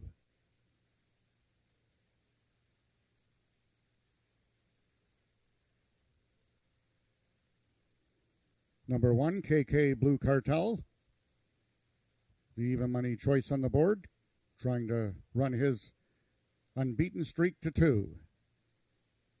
This Chick Rules is in. JM Southern Express trying to give Ed Walton back-to-back winners. 5 is Miss Orient Express, and the last one in, Eagle River Cowboy. They're at the post.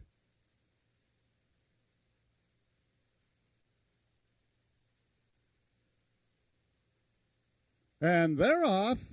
Out quickest towards the inside, KK Blue Cartel, right alongside Whiskey James. Third on the outside is JM Southern Express and Miss Orient Express. KK Blue Cartel trying to go gate the wire, and she does so. She wins it. It's very, very tight for place between JM Southern Express and Whiskey James.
The unofficial winner of the 6th race was number 1, KK Blue Cartel. We have a place photo between number 4, JM Southern Express, and number 2, Whiskey James. Fourth was number 5, Miss Orient Express. And in the place photograph, it was number 4, JM Southern Express finishing second, and number 2, Whiskey James finishing third.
The results of the sixth race are now official. The winner was number 1, KK Blue Cartel, 3-year-old Gray Gelding by 5-Bar Cartel out of Sandra Sue Blue by Just Louisiana Blue.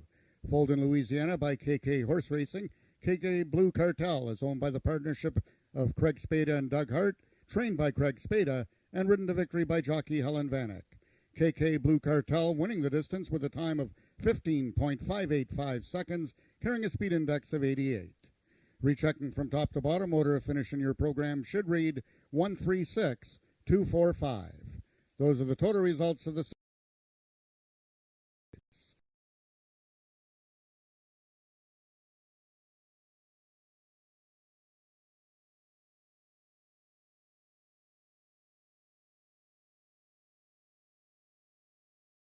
over. Race 7 is race A in both the late pick 3 and the late pick 4.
Race number 7 coming up in about 12 minutes, Jen.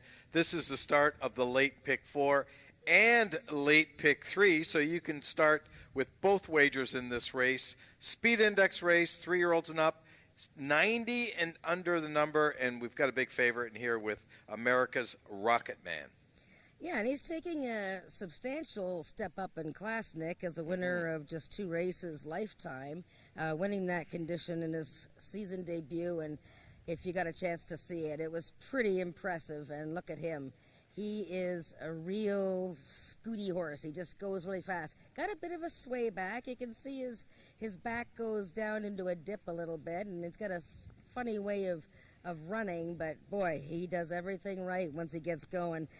He's my top pick, and like I said, the competition is tougher, but at 250 yards, the distance shorter than what he already won at, he's going to be tough to catch. Yeah, I picked him as well, but the more and more I look at it, I'm certainly not going to take 1 to 2 on a horse that's only won 2 lifetime against horses that have won 11 races in their life. And let's go to this horse, the 5 horse, Sugarman's Delight, 48 lifetime starts, 11 wins, 10 seconds, 8 thirds. Like, what a record is that? That's like 30 out of 48 in the money, and he's made $172,000, Sugarman's Delight. Yeah, classy 8-year-old making his first start of the year, and he's looking quite sharp down there. He's looking on his toes. And, he needed a couple of races. He needed 1 race, actually, and then got into the winner's circle right off the bat last summer. He rarely runs a bad race. It's only if he doesn't get out of the gate smoothly, but I'm still thinking that, I'd like to watch him once in this opener. Let's talk about another horse that you like in here, the 4 horse, that's Shaken. I mean, here's another horse, 10 lifetime starts, 4 wins, 2 seconds, 48,000 in the bank, and you couldn't get better for him on paper. Yeah, this is a very nice 3-year-old from last year. He's now 4 and still improving, I think. And he was really strong in his season debut. And 250 yards is probably shorter than he actually prefers, anyways. But he was up to win his season debut over his stablemate, and so he's coming right back again at 250 yards, and I think he's the horse that's going to challenge America's Rocket Man if he can catch that one. And of course, the horse that's named after me, Fast Streaking Nick. Yeah, Fast Streaking Nick. I mean, look at him last year. He burst onto the scene and won 3 of 5 starts. Won a season debut and 2 more after that. 3 different riders. He doesn't care. This horse, 7 years old, it just runs like, he's very consistent year in, year out. And he won first time off the shelf last year. And he always looks like this too, Nick. He's always just like, sort of like docile.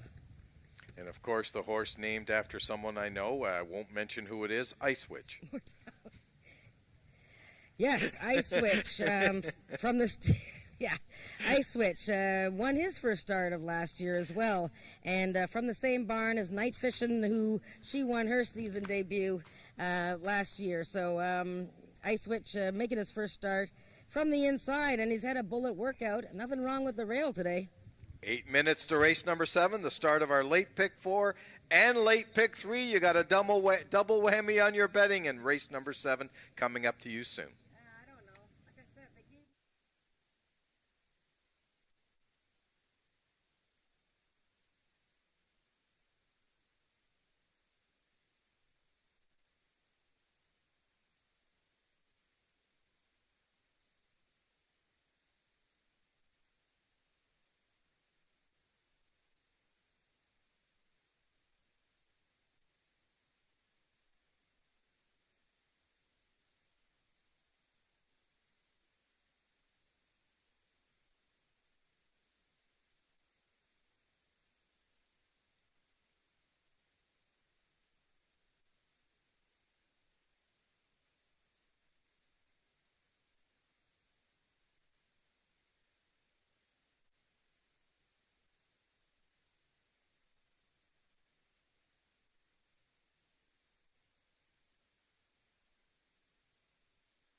The horses are now on the track for today's 7th race. It's for 3-year-olds and upward with an average speed index of 90 and under, running for a purse of $10,000. Number 1, Ice Witch, owned by Dan Giles and ridden by Ramiro Sanchez Castillo. Number 2 is Fast Streakin' Nick, owned by Christine Tavares, Eddie Walton in the saddle. Number 3 is America's Rocket Man, owned by Irwin Wall and ridden by jockey Corey Spataro. Number 4 is Shaken, owned by Chantal Bourgeois, Cassandra Jeske in the irons. And number 5 is Sugar Man's Delight, owned by Christine Tavares, the jockey Brian Bell. That is your field for the 7th race, going a distance of 250 yards. 5 minutes till post time. Race 7 is Race A in both the late pick 3 and the late pick 4.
Okay, race number 7 is coming up in 2 minutes. Horses will be approaching the gate shortly. Speed index race, 90 and under, 4 to 5 on a horse that's only won 2 races lifetime. I know you picked the horse, Jen. I picked the horse, but might have to call an audible at 4 to 5. It's kind of low, isn't it? It's a little bit low, yes, but his manner of winning that day was very impressive. He ran a 90, and he came onto the track looking like he owned the place. You know, between him and the 4, they looked pretty good. The 5 was getting quite sweaty. I mean, it's very hot, but he was getting quite sweaty. And just seeing the rider of the one coming off the one horse at the moment. So, but yeah, the 3 horse, 4 to 5 is low, but you're starting a pick 4 in this race. I think between him and the 4, but I'd key the 3. They're loading in the gate for race number 7 at AjaxDowns. All the horses have now reached the starting point. Number 1, Ice Witch, is unseated her rider. Ice Witch is being loaded riderless. This afternoon we've had 6 different winning jockeys in 6 races. Looking to double up are 3 in this race: Eddie Walton, Brian Bell, and Ramiro Castillo. Fast Streak and Nick, 1 of 2 in this field for Joe Tavares. America's Rocket Man, the lone 3-year-old in this field, the heavy choice at 6 to 5 on the board. Number 5 is Sugarman's Delight, and the last one to load will be Shaken for Chantal Bourgeois and jockey Cassandra Jeske. They're at the post. They're off. Towards the inside is Fast Streak and Nick. Shaken is second. Between horses is America's Rocket Man. Along the rail is Ice Witch, and they're all even. Ice Witch on the inside. America's Rocket Man nudged by Corey Spataro, and he gets the job done. America's Rocket Man over Fast Streak and Nick. It looks like Ice Witch completes the triactor. Race 7 numbers unofficial. 3, 2, 1.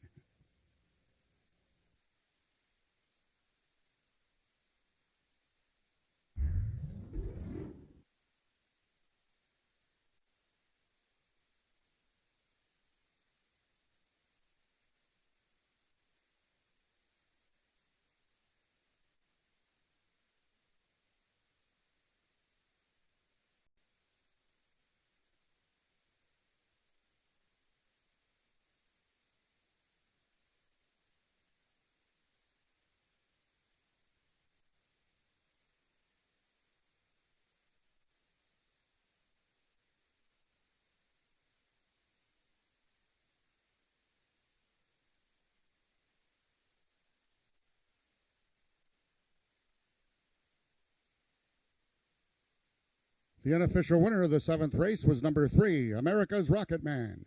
Second in the show photograph, it was number 1, Ice Witch, finishing 3rd, with number 4, Shaken, finishing 4th.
of the 7th race are now official. The winner is number 3, America's Rocket Man, 3-year-old Bay Colt by Corona Cartel out of RBJ Running Moon by First Moon Flash.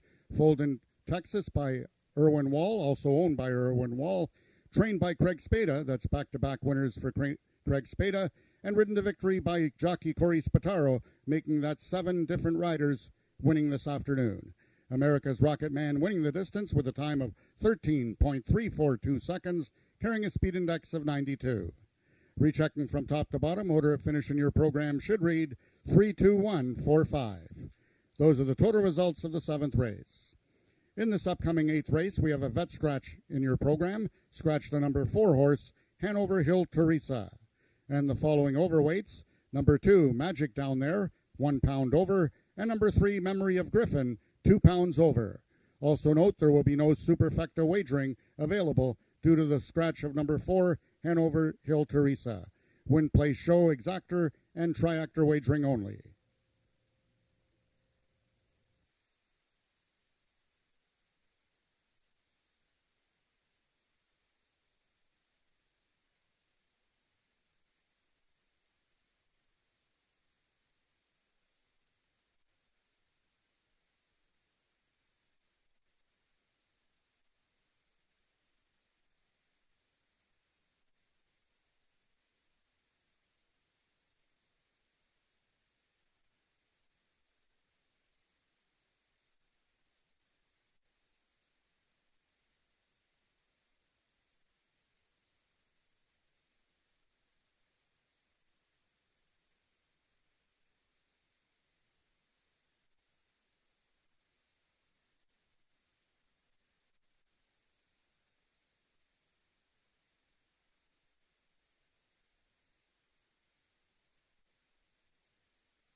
We should change his name to Canada's Rocket Man. America's Rocket Man. Big favorite because the fans here are shrewd. Fans at home watching on TV. He's now 2 for 2. This is a 3-year-old colt. Very promising for Irwin Wall and Craig Spada, jockey Corey Spataro. And, you know, we were talking about how this horse was, you know, as a 2-time winner in his life and just a 3-year-old running against some of these seasoned, older veterans. Corey, he won so easily in his first start of the year, but that was against, you know, fellow non-winners of 2. You know, how was the race today? And, you know, he faced a bit more adversity today, didn't he? Yeah, he was going up against some winners, a lot of winners in there. But he's a consistent horse. We didn't have the greatest of breaks today, unfortunately, but, you know, he's such a tough bulldog. He kind of just makes his own holes and goes through them anytime we ask. He loves to be a racehorse. And I think he's going to be a really, really nice one.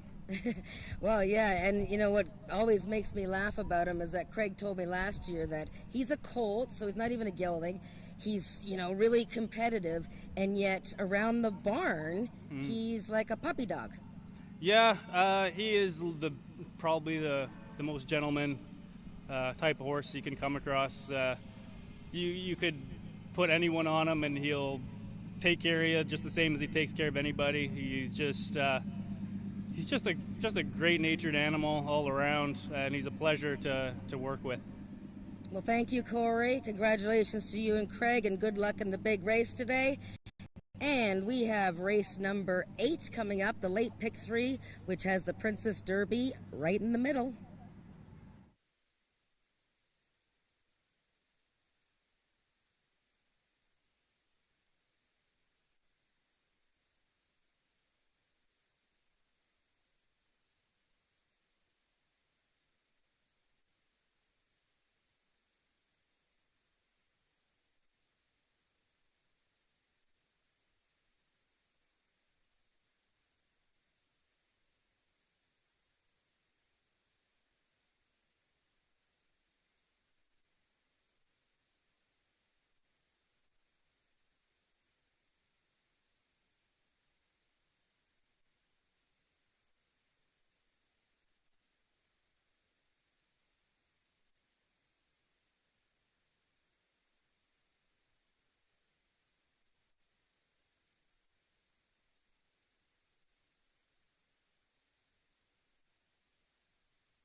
Race number 8 is an Ontario-bred 3-year-olds and up, which have never won 2 races lifetime. And we do have a scratch in here, the 4-horse Hanover Hill. Teresa has been scratched. We're down to a field of 5. Big favorite right now is Had to Be Relentless. Ismael Mascara on the outside for trainer Bryn Robertson, who really is not used to starting off the year, Jennifer, 0 for 6. Yes, it's true. Usually he's about 50 or 70% after his first 6 starters. Some bad luck, and this horse is a prime example of some bad luck in his first start of the year. You know, this is a half-brother to Horse of the Year, Had to Be Ivory, and he looks just like him. Size, the white markings, not quite as chunky and big as his older half-brother. But in his first start, he had the rail post, and he broke a bit slowly, and then a horse came in front of him, so he lost his path. And then he stayed on pretty well, chasing from the rail, which at the beginning of the season, the first 3 weeks at least, the rail was not the greatest place to be. It seems to be a lot better today. So I like the fact that he's getting an outside post. If he gets a better start, I just think he's the best horse of this race. Okay, the other horse that caught my eye in the paddock was the 5-horse Hot Like Fire, coming out of the Chantal Bourgeois stable.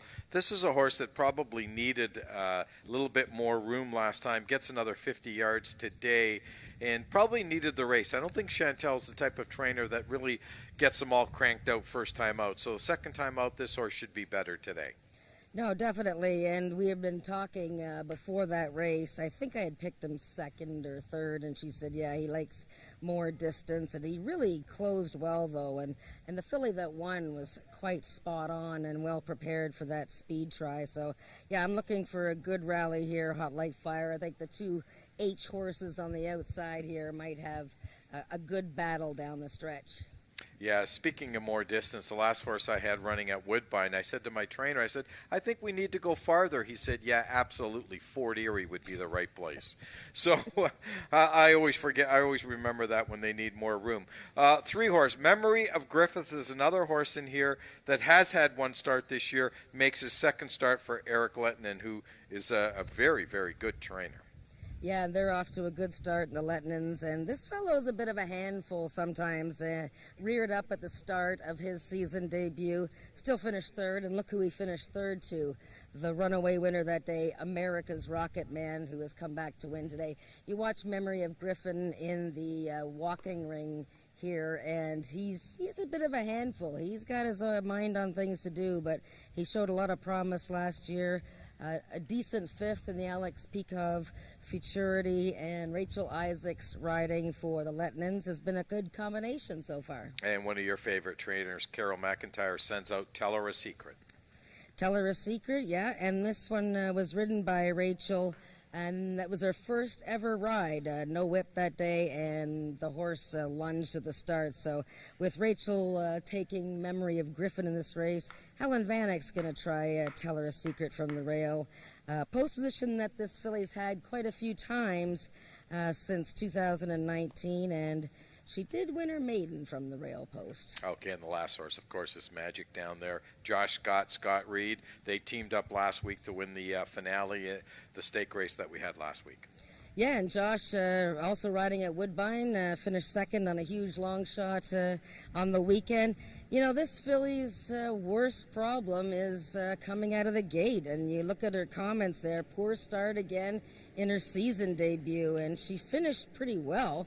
She was a length behind Hot Like Fire, but she has to be able to get out of the gate promptly. And, you know, 2-1 right now is just not enough odds for me to guess that she's going to break through. 7 minutes to race number 8. Just remind everyone we have 10 races on today's card. We're going to, of course, be back with you next Wednesday and every Wednesday until and including September 1st. And we're going to, actually till September 8th. I apologize. And then we switch on the 13th, the Mondays. So just a reminder for everyone. So we're here every Wednesday till September the 8th this year until the switch over on the 13th. Thanks for being with us for race number 8. We'll see you for race number 9, the feature race on today's card.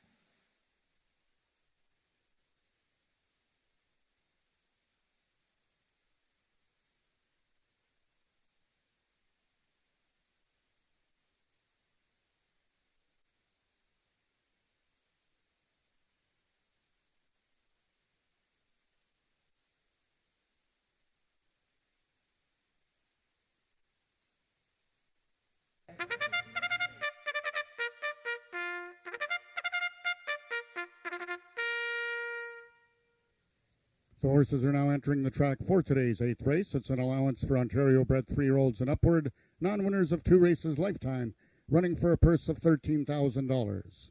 Number 1 is the Big Dog Racing Stables Tell Her a Secret, ridden today by jockey Helen Vanek.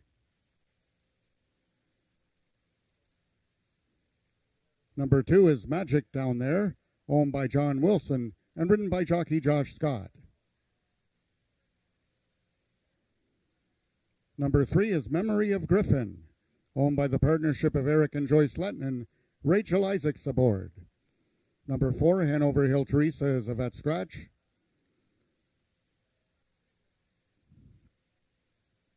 Number 5 is Hot Like Fire, owned by Chantal Bourgeois and ridden by Cassandra Jeske.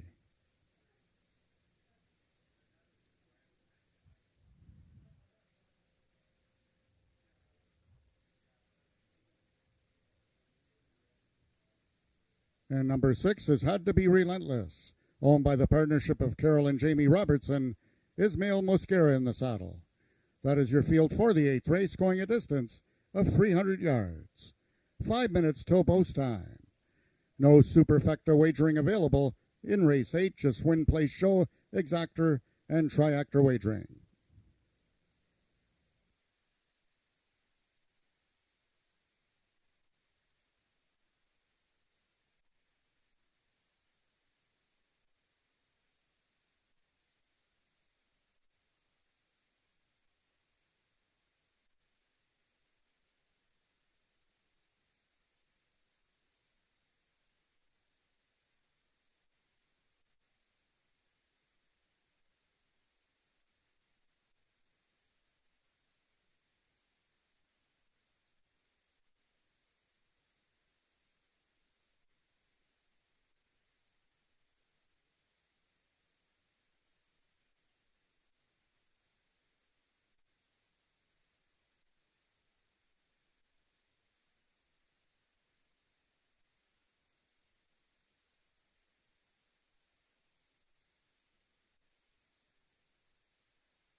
All of the horses are now approaching the starting gates. Just 1 minute till post time. They'll be loading shortly.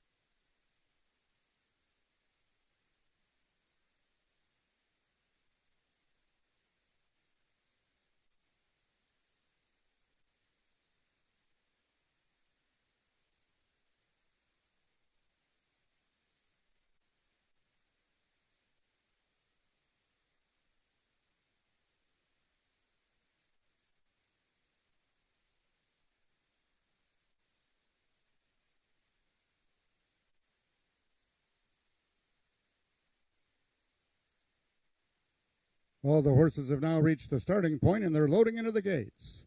Number 1, Tell Her a Secret, the first one in. One of 2 mares in this field, trying to give jockey Helen Vanek her second win of the afternoon.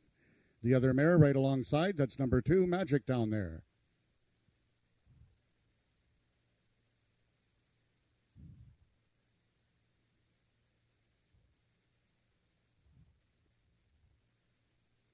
Number 3 is Memory of Griffin.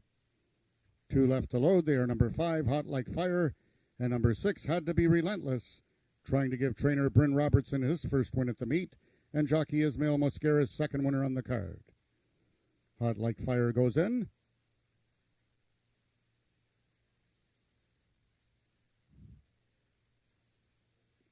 As does Had to Be Relentless. They are at the post. And they're off. Lunging at the start was Memories of Griffin. That takes her out of the race. On the outside, it's Had to Be Relentless. On the inside, Tell Her a Secret. Between horses, Magic down there. Had to Be Tell Her a Secret coming over. And it's them two down to the wire. Had to Be Relentless. Had to Be Relentless wins it. Tell Her a Secret was second. Hot Like Fire completes the triactor. Race 8 numbers unofficial. 615.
Attention, ladies and gentlemen, we have a Stewart's inquiry regarding the number 1 horse, Tell Her a Secret.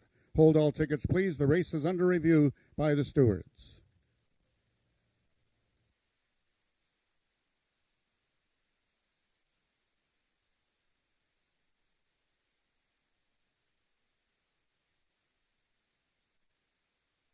The unofficial winner of the 8th race was number 6, Had to Be Relentless. Second was number 1, Tell Her a Secret. Third, number 5, Hot Like Fire. And fourth, number 3, Memory of Griffin.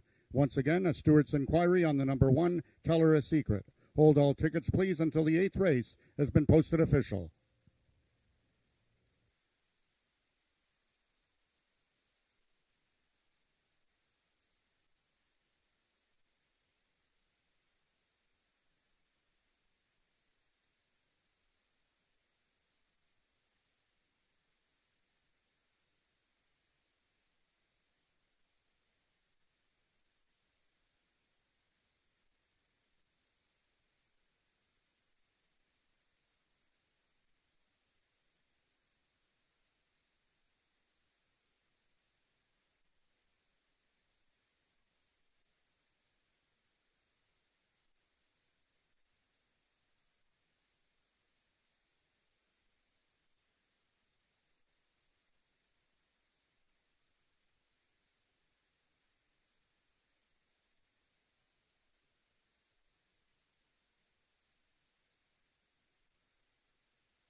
Also, ladies and gentlemen, the inquiry is on the number 3 horse, Memory of Griffin. So the stewards' inquiry, both at the start on number 1, Tell Her a Secret, and number 3, Memory of Griffin.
Also, we had a trainer's claim of foul. The trainer of number 2, Magic Down There, Scott Reed, the unofficial 5th place finisher, has lodged a claim of foul against number 1, Tell Her a Secret, your unofficial 2nd place finisher. The stewards have reviewed the first video on number 3, Memory of Griffin, and have ruled that he was given an unfair start. Therefore, a full refund will be given on number 3, Memory of Griffin. Once again, the stewards have reviewed and ruled that number 3, Memory of Griffin, was given an unfair start. Therefore, a full refund will be given on any tickets wagered on number 3, Memory of Griffin. The other foul is still under review.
Ladies and gentlemen, after a review of the video, the stewards have determined that number 1, Tell Her a Secret, be disqualified from 2nd and placed last for interference in deep stretch on number 2, Magic Down There. The new numbers on the board will now become 652. 652 will be your new winning trio. Had to Be Relentless, Hot Like Fire, and Magic down there. We will be official momentarily.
The results of the 8th race are now official. The winner was number 6, Had to Be Relentless. 3-year-old Bay Gelding by He's Relentless out of Had to Be Fandango by Had to Be Nuts.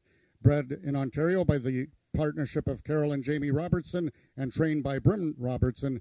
Congratulations on their first win of the 2021 campaign, and ridden to victory by jockey Ismail Mosquera, his second win of the afternoon. Had to Be Relentless, winning the distance with a time of 15.628 seconds, carrying a speed index of 87. Rechecking from top to bottom, order of finish in your program should read 4-3 refund, vet scratch 2-1. Those are the total results of the 8th race. In this upcoming 9th and feature race of the afternoon, the 7th running of the Princess Derby, we have a Stewart scratch the number 10 horse, Candyland. Also the following overweights, Goodness Gracious, number 1, 2 pounds over. Number 2, Checkered Flag, 5 pounds over. Number 5, Jesse's Good Candy, 1 pound over. Number 6, Jessa Prima Donna, 1 pound over. Number 7, Karina Karen, 4 pounds over. And horses racing with the flipping halter on, number 7, Karina Karen. Race 9 offers daily double wagering with win, place, show, exactor, triactor, and superfecta wagering.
Race number 9 is the feature race on today's card of racing. The 7th running of the Princess Derby. $51,660 up for grabs, Jen.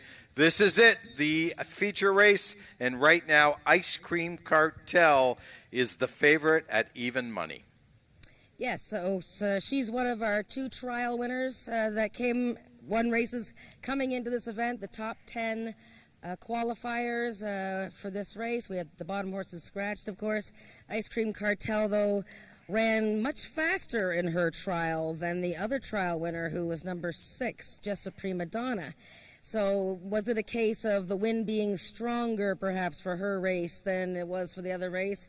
Hard to say, but I showed the replay earlier today, and, Ice Cream Cartel was very convincing in that victory, Nick. Okay, the horse obviously to beat, and here's the 4-horse Streaking Little Wagon. Helen Vanek, Jason Pascoe. I mean, what can you say about this 3-year-old filly? Last year, as a 2-year-old, she was just outstanding with 5 starts and 4 wins and $63,000 in the bank. Yeah, and she beat the boys in the Alex Peacock Futurity to end the season, 400 yards. Beat a horse by the name of Had to Be Relentless, who very highly regarded, and we just saw him win for the first time this year. So what has she been doing this season? Well, she spent the winter at Remington Park in Oklahoma, where she was in an allowance race and then a trial and, just on the edges. But then she woke up and won an allowance event before coming here for the trial for this, but she broke outward, and once Helen Vanek got her straightened out, the race was pretty much gone, but she did finish well to finish third and qualify for the final. Now, we have 5 maidens in this race, which is kind of unusual for a derby, and I'm going to take a shot at one of these maidens to hit the board, and I'm going to go with the 7, Karina Karin. Well, I don't see why not. I mean, the gates opened, and she was in front of the field by almost 2 lengths. And, of course, Just a Prima Donna, who won that trial, stumbled really badly at the start and still managed to draw off to win. But if Karina Karin were to improve a little bit off of that return race where she led very late, then, yeah, she might be a tough one in this final. And, the race does go, between the 4 and 8, or go through the 4 and 8, but there are other horses in here to consider, and Just a Prima Donna, Karina Karin, just 2 of them. Speaking of Just a Prima Donna, claimed last year for $10,000, and this horse was very impressive last time. Yeah, she stumbled at the start and still managed to win, and that's the Corey Spataro, Craig Spada combination. Another horse that it doesn't say in the chart line here that fell really badly at the start of the trial was Jesse's Good Candy, who has been brought here by owner Rick Crispy. And this is a filly by a good stallion, Just Good Candy. And, she ran an 81 when she was second in a race at Remington in April. But really, really stumbled to her knees in the trial. Still somehow managed to qualify for the final. I'd give that horse a second look, number 5. Right now, not much odds, but I'm sure she'll go up. And also, Bryn Robertson just broke the donut in the last race. Maybe he can win back-to-back races. Okay, there's 6 minutes to post for race number 9. There's win, play, show, exactor, triactor, daily double, and superfecta wagering in race number 9. Both Jen and I will be with you for the run-up to race number 9, the feature race here at AjaxDowns.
The horses are now on the track for the 9th and feature race of the afternoon. It's the 7th running of the Princess Derby with $50,000 added, running for a total purse of $51,660. Number 1 is the Big Dog Racing Stables Goodness Gracious, trained by Carol McIntyre and ridden by Rachel Isaacs. Number 2 is Checkered Flag, owned by Milena Fitchin, trained by Jason Pascoe, the mount to Ed Walton. Number 3 is Rosie Perry, owned by Aaron Krisman, trained by Craig Spada, the mount today to Cassandra Jeske. Number 4 is GFR Equine Services Streakin' Little Wagon, trained by Jason Pascoe, Helen Vanek in the saddle. Number 5 is Jesse's Good Candy, owned by Rick Crispy, trained by Bryn Robertson, and ridden by jockey Ramiro Sanchez Castillo. Number 6 is Jessa Prima Donna, owned by the partnership of Craig Spada and Isaac Fair, trained by Craig Spada, and ridden by jockey Corey Spataro. Number 7 is Karina Karen, owned by Richard Winsakabi, trained by Michelle Woodley, the mount to Brian Bell. Number 8 is Ice Cream Cartel, owned by the partnership of the Peacock Cattle Company and Marie Broadstock, trained by Bob Broadstock, and ridden today by jockey Ismail Mosquera. And completing the field, number 9 is JLS Dean's Dynasty, owned by the partnership of Marie Broadstock and Josie Payma, trained by Bob Broadstock, and ridden by jockey Tony Phillips. And scratch number 10, Candyland. That is your field for the 9th race, going a distance of 350 yards. 2 minutes till post time.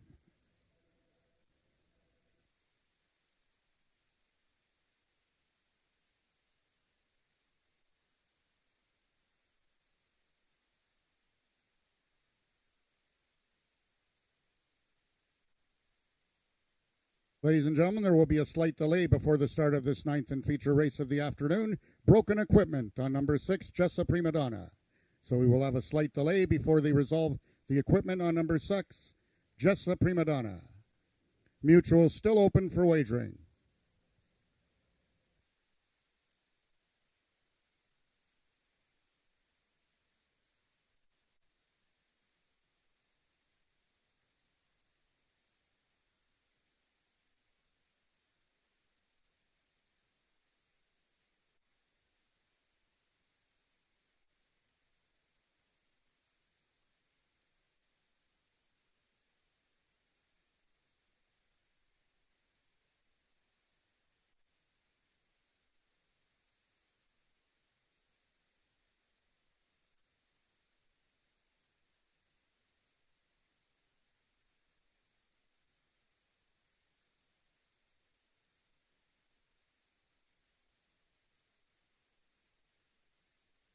I was just going to say, Jennifer, it's showtime, but what happened to our show? Something's gone wrong.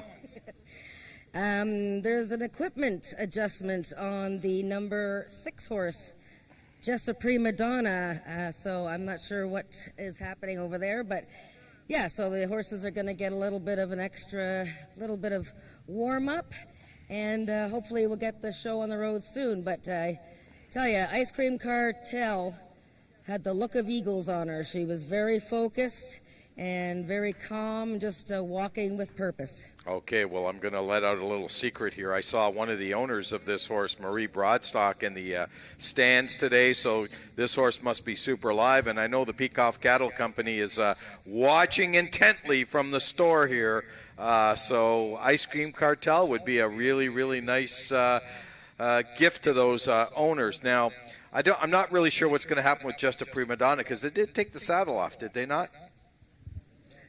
Yeah, they did take the saddle off, and she was getting a little hot, too. And like I said, it is very warm here now. A little bit of a breeze, but the sun is very hot.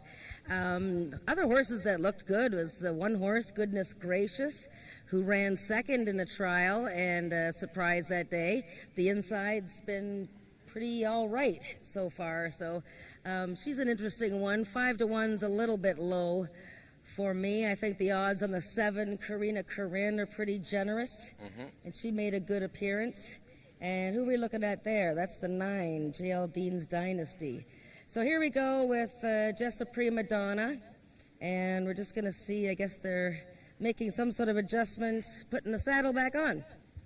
Okay, so I was just told, I was just given a little note that there's a broken saddle that's being replaced on the 6-horse Just a Prima Donna. So hopefully they'll get that fixed up, and I'm glad that they caught it in time. I'm sure Corey Spataro brought it to their attention, because the last thing you want to do is ride with a broken saddle. That could be very, very dangerous. But you are right.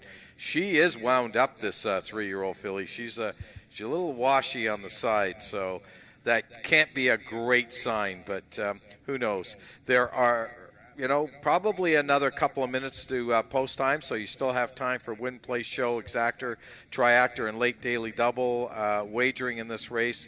And I just want to remind everyone one more time, we're here every Wednesday until September the 8th. Then we switch to Mondays on the 13th of September till the end of October. And so if you can't join us in the next week or so, just remember, Wednesdays is the day here at Ajax Downs, and it looks like things are getting under control for the 6-horse, and the horses should be going to gate very shortly. Thanks for joining us. We do have one more race after race number 9.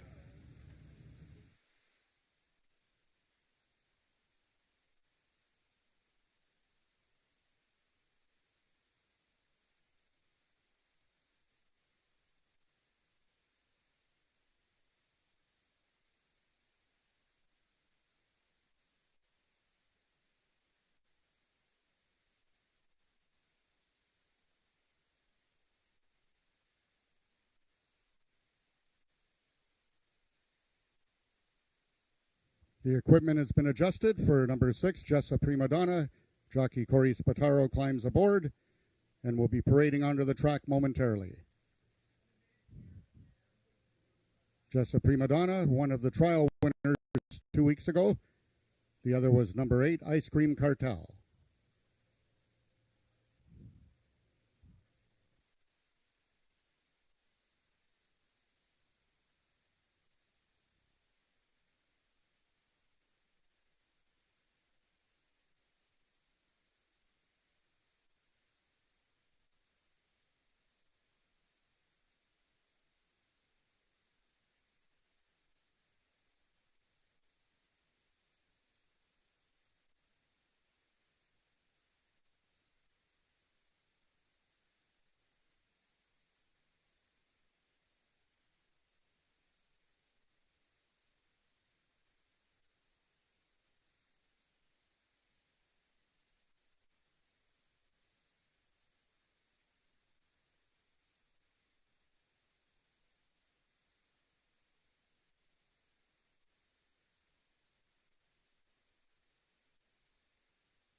All the horses are now approaching the starting gates. Just 1 minute till post time.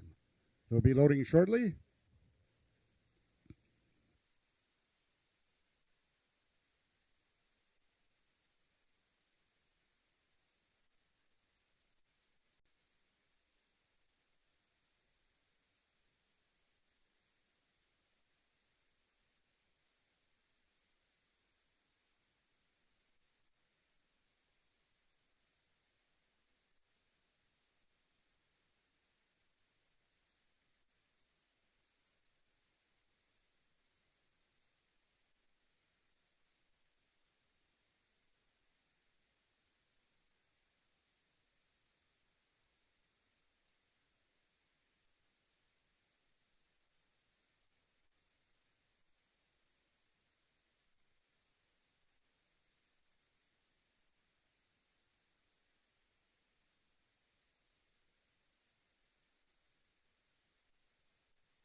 All the horses have now reached the starting point, and they're loading into the gates for the 7th running of the Princess Derby for 3-year-old fillies. $50,000 added, making it a total purse of $51,660.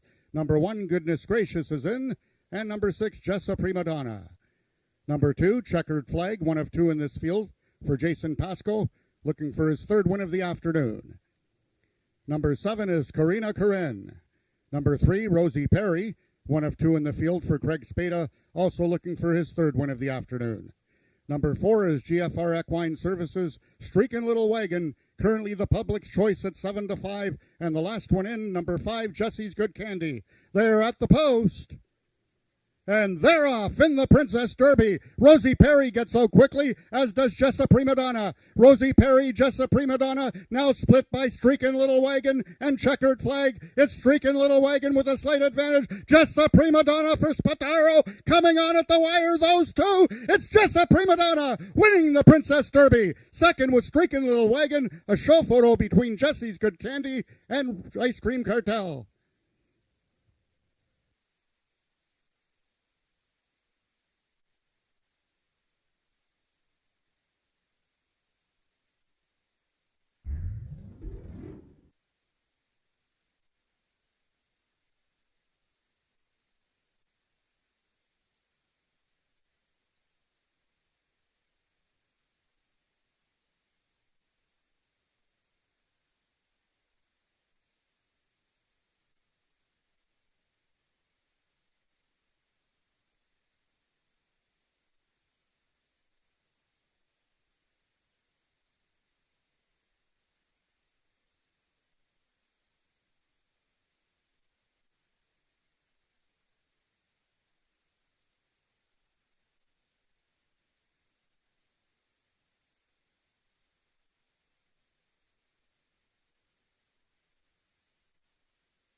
In the photograph, the unofficial winner of the 9th race was number 6, Jessa Prima Donna.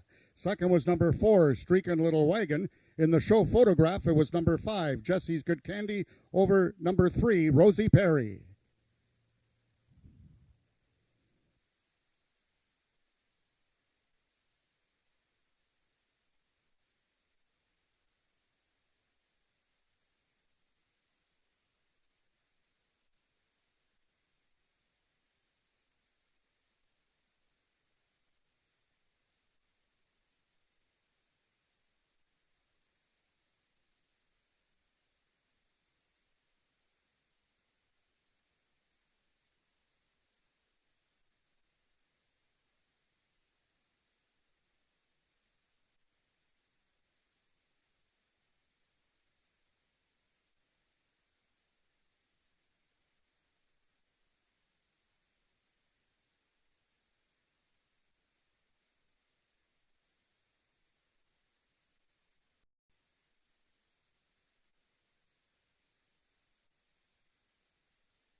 Now entering the winning enclosure is the unofficial winner. That's number 6, Jessa Prima Donna, the partnership of Craig Spada and Isaac Fair. and jockey Corey Spataro.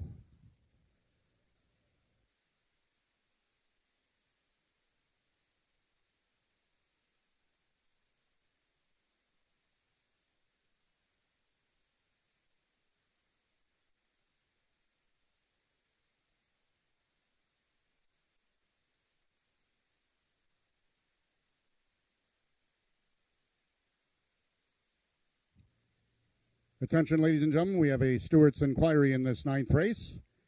Also a jockey's objection. The jockey of number 2, Checkered Flag, the unofficial 7th place finisher, has lodged a claim of foul against number 1, Goodness Gracious, the unofficial 5th place finisher.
I was going to say third.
The race is under review by the steward still, and however, it will not affect the top 4 finishers.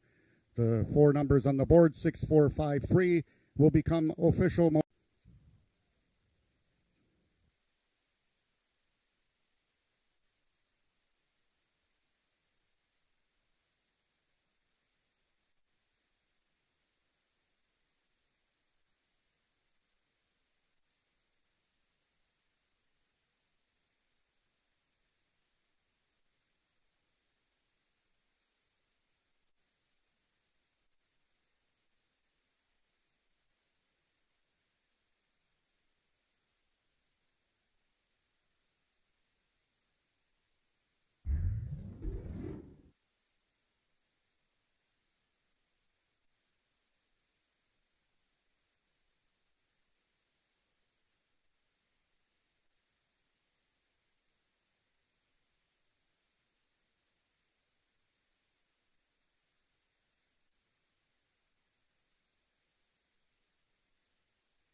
We are still waiting on the outcome on the objection. However, the top 4 finishers are official. The winner of the Princess Derby is number 6, Jessa Prima Donna. 3-year-old Sorrel filly by One Sweet Jess out of favorite Prima Donna by Favorite Cartel. Foaled in Louisiana by Leroy Janajek Jr., Just a Prima Donna is owned by the partnership of Craig Spada and Isaac Fair, trained by Craig Spada, his third win of the afternoon, and ridden to victory by jockey Corey Spataro, his second winner on the card. Just a Prima Donna winning the distance with a time of 17.683 seconds, carrying a speed index of 97. The total rundown will be given to you momentarily.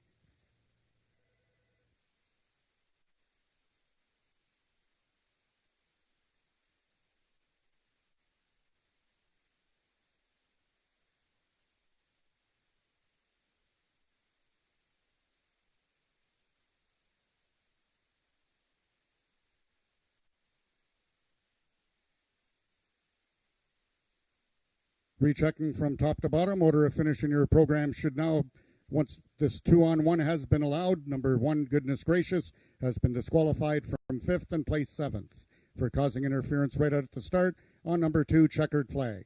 Therefore, the new order of finish, top to bottom in your program, should read 764, 231, 589, scratch.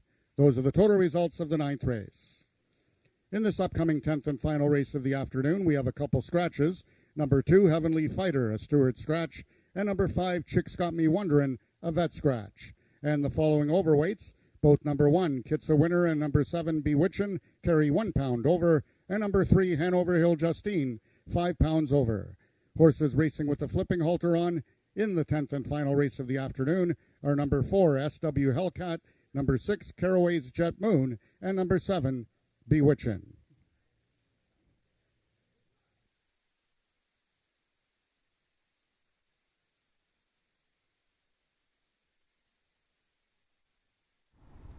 Our newest princess is a prima donna. Jess, a prima donna, has won the Princess Derby worth $51,660.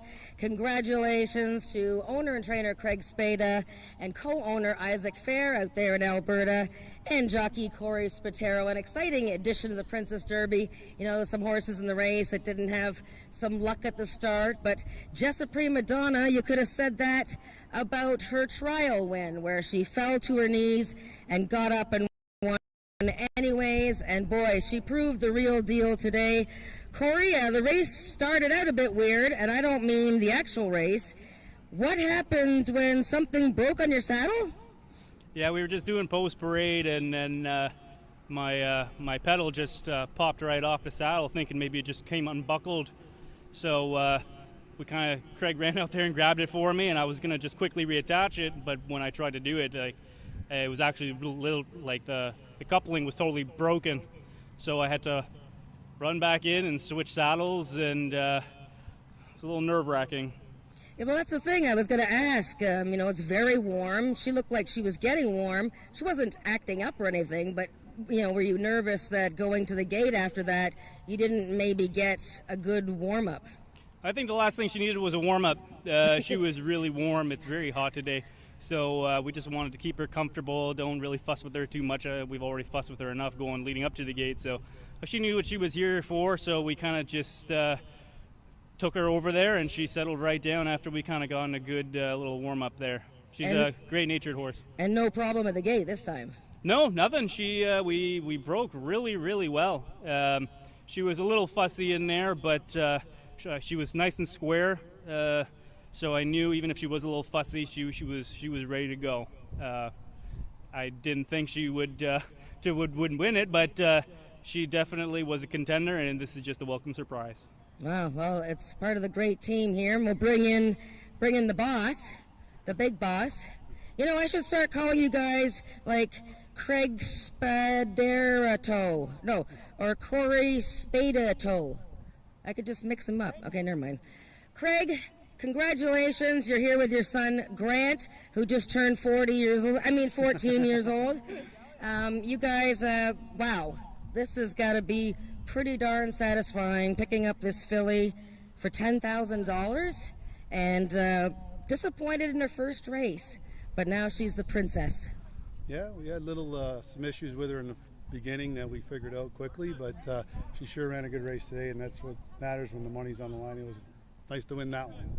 And you were saying earlier, and like Corey said, time. There was time to be patient, because when things happen in horse racing, which they always do, and you had that issue with the saddle, you just wanted to make sure that she wasn't going to get riled up, especially on a hot day.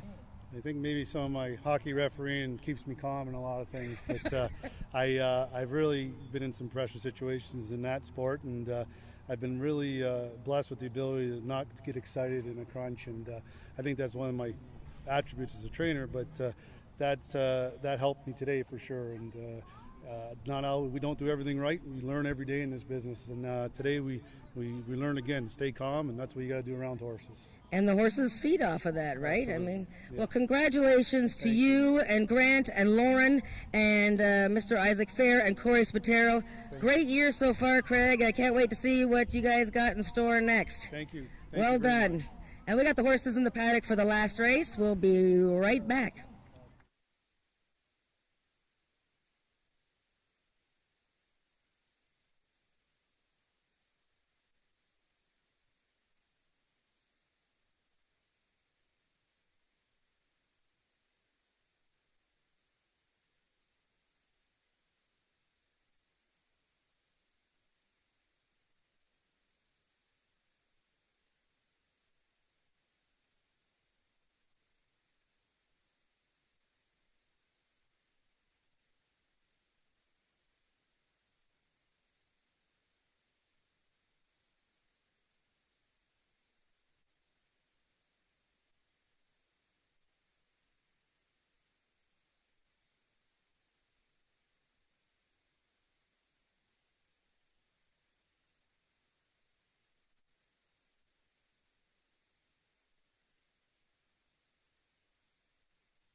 Race number 10 is the final race on today's card of racing for 3-year-olds and up with an average of 70 and under.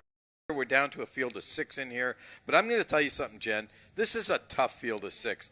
You know, anyone can win this race, and I wouldn't be shocked. Yeah, I guess I can see that. Actually, I was having a conversation earlier today about this last race because, you know, we were all talking about betting the pick 4 and trying to get the good pick 4 for the last 4 races. You know, I think that Caraway's Jet Moon is a bit of a standout in here, but I can see why, you know, you wouldn't want to, what is she right now, 2-1, because the winners, the 3 winners in the race are all on the outside. 2 of them haven't won a race in a couple of years, and Caraway's Jet Moon, she was 1 for 10 last year, but I just think she's taken such a big class drop. I know she wants a bit more distance, but I really like her in here. Yeah, there's no question about that. You've hit it right on. She's been running with way, way better than the horses in this race. Class-wise, she stands out. But she is 2 for 40 lifetime. That really scares me. She always finds a way to lose. But she does have Norm Lloyd D'Souza on her back again today. And Norm has had a winner on today's card. He's looking for the double. If we look at the one horse, Kitsa winner, Max Bedell, looking for his first winner of the meet. This horse draws the inside. I don't think there's a bias between the inside and outside. They're winning from everywhere today. No, I think you're right. I think that the track is quite fair all the way across. And, Kids a Winner is very interesting. I mean, you have to throw out that last race. It was a trial. She had a little bit of getting hung up in the gate and then reared up. Before that, she was in a maiden race and ran a 77 speed index. And you can see her right there, very shiny, on her toes. Right. Maybe a horse that I might have overlooked in the top three, I think, here. But, yeah, quite interesting. A maiden, but a maiden with some possibilities. Yeah, the other one coming out of the Paul Garrison barn is the favorite right now at 8-5. That's Bees Braveheart. This is a horse that's run some pretty decent races, but again, a little win shy over the last couple of years, 3 for 34 on the win end. But again, he's run in some interesting situations. He's going 110. He's really been all over the board, but not a bad racehorse. Oh, no, not at all. He was in the money 3 of 8, and he, when he comes over here, he's often touting himself and looking quite well, and I just looking at him again, and he looks pretty good here for Mr. Garrison. 6-5 is a little hard to take on Peeve since he hasn't won since September of 2019. And again, he's a horse that probably would be happier with a bit more distance, but he's one that you should include in your superfecta. Okay, there are 5 minutes or 6 minutes to the post. It's kind of hard for me to see from that lettering, but there's about 6 minutes to the post to race number 10. I want to thank everyone once again for joining us here at Ajax Downs on this beautiful day. We're back here next Wednesday and every Wednesday until September the 8th with a 1:30 post. Mark that down in your calendars. Thanks for joining us again. We'll see you next week.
Horses are now on the track for the 10th and final race of the afternoon. It's for 3-year-olds and upward with an average speed index of 70 and under, running for a purse of $8,000.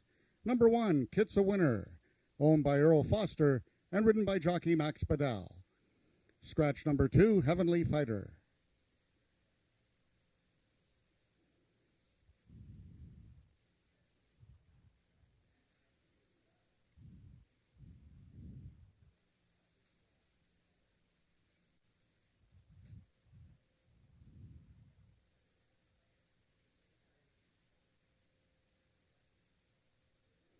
Number 3 is the Peacock Cattle Company's Hanover Hill Justine, the jockey Ed Walton.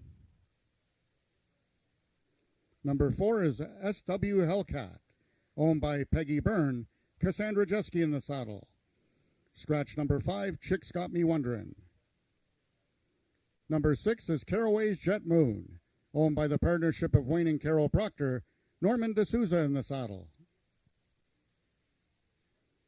Number 7 is Bewitchin', owned by Dan Giles and ridden by jockey Domito Sanchez Castillo.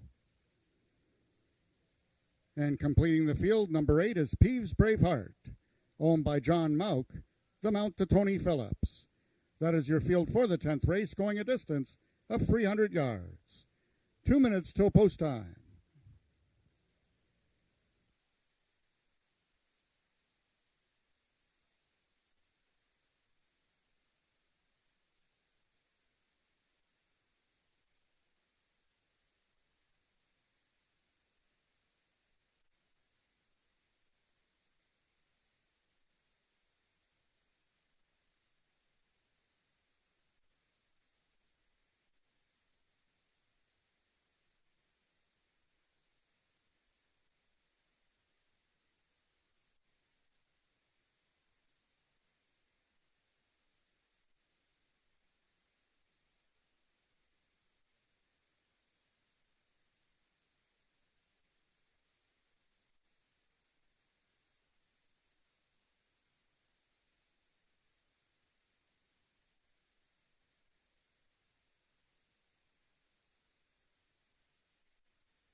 Ladies and gentlemen, we do apologize for the delay as we have the gentleman raking on the racetrack right now, making sure it's safe.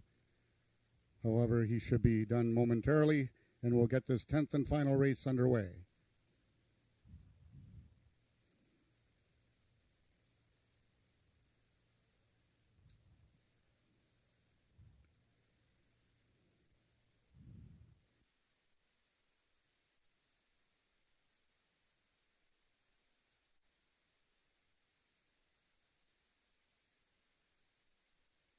The horses are now approaching the starting gates. Just 1 minute till post time. They'll be loading shortly.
All the horses have now reached the starting point.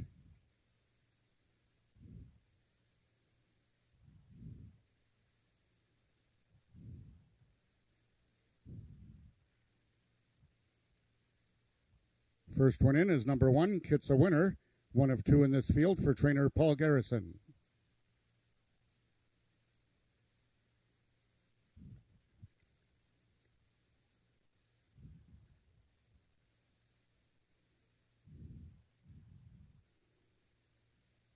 Number 3 is Hanover Hill Justine, trying to give the Peacock Cattle Company trainer Rick Kennedy and jockey Ed Walton their second winner on the card.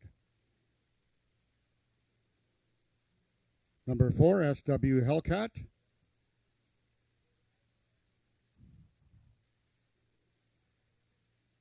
Number 6 is Caraway's Jet Moon, currently the 7-5 favorite on the board.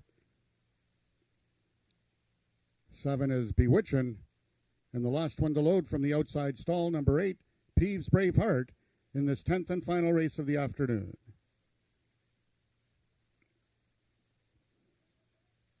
They're at the post.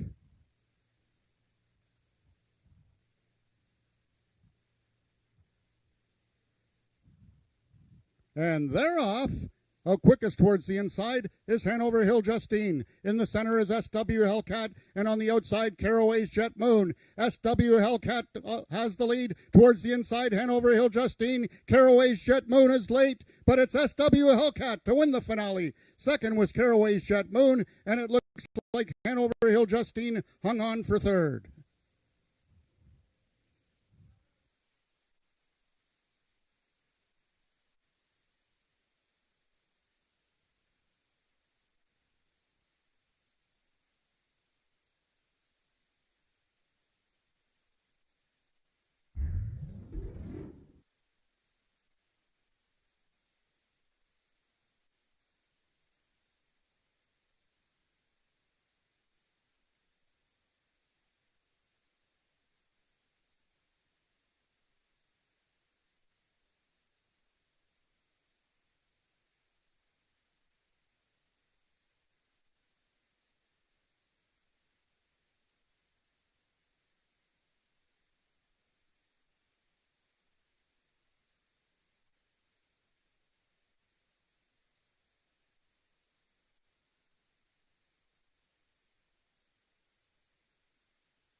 The unofficial winner of the 10th race was number 4, SW Hellcat. Second was number 6, Caraway's Jet Moon. Hanover Hill Justine. We've got a fourth place photo between number 1, Kitsa Winner, and number 7, Bewitchin'.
In the photograph for fourth, we have a dead heat for fourth between both number 1, Kitsa Winner, and number 7, Bewitchin'.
Attention, ladies and gentlemen, we have a stewart's inquiry in this 10th race regarding the start.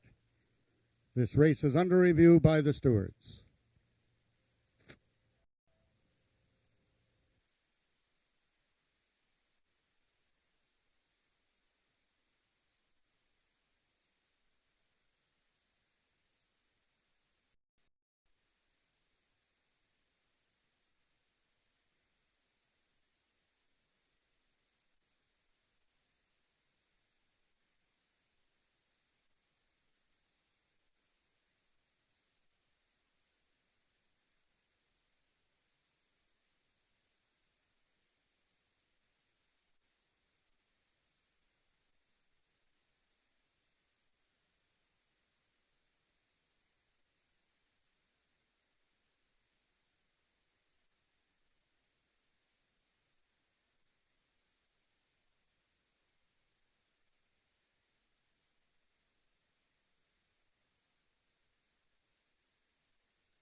Attention, ladies and gentlemen, this stewart's inquiry was regarding the start on the number 7 horse, Bewitchin', but after review by the stewards, they have decided that he was given a fair start. Therefore, there will be no change in the order of finish and no refund will be given. The numbers on the board will become official. The 10th race is now official with number 4, SW Hellcat, as the race winner. 4-year-old Baymare by Second Painted Sign out of Waitin' for a Sunday. The thoroughbred by Smoke Lacken, foaled in Oklahoma by Sherry Wingfield. SW Hellcat is owned and trained by Peggy Byrne. Congratulations on her first win of the season, and ridden to victory by jockey Cassandra Jeske.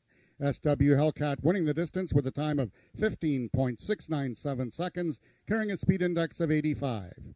Rechecking from top to bottom, the order of finish in your program should read 4 DH, Stewart Scratch, 3-1, Vet Scratch, 2 4th DH, 6. Those are the total results of the 10th and final race of the afternoon. Ladies and gentlemen, that concludes our day of live racing here at AjaxDowns until next Wednesday with first race post time at 1:30. Until then, this is Frank Ferrari wishing everyone to stay safe.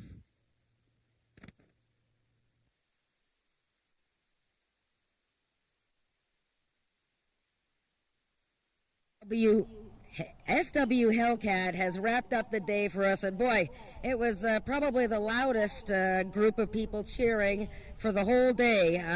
Peggy Byrne, owner-trainer here, with a whole gang of all ages here, screaming for Miss Kitty, SW Hellcat, and boy, she came out of the gate today. There was no problems. She's had more than her share of bad luck over the last year. She got it done today, Peggy. How thrilling is it to win a race, but to finally do it with Miss Kitty? It's awesome, just awesome. She's tried so hard. So, we got it done. Oh, yeah, that's so great. Well, and it's nice when the blood-curdling screams kind of scared me coming down the stretch, but, how nice. It's just nice to share with everybody, too. Yeah. Everybody's hugging and kissing. Yeah, we worked hard. So she did it. So thanks to Jason and them that had her in the beginning, and the lady that bred her, Sherry, and Eddie Walton that broke her, and Brian that helped take care of her, and TP that did work, and Cassandra put it all together and brought her home. Cassandra was the winning ticket today, and good for her. She was going to stay, but she was melting like the rest of us. Peggy, I'm going to let you get back and hug your filly. Thank you. And congratulations to you. It's well done. Thanks to everybody. Sports fans, we are going to see you guys. We have more stakes action, I think, next Wednesday. I think every Wednesday is a stakes race. Please come and, reserve your spot online at AjaxDowns, and the casino opens this Friday, I gather. And please watch and wager with us, and we'll see you next week.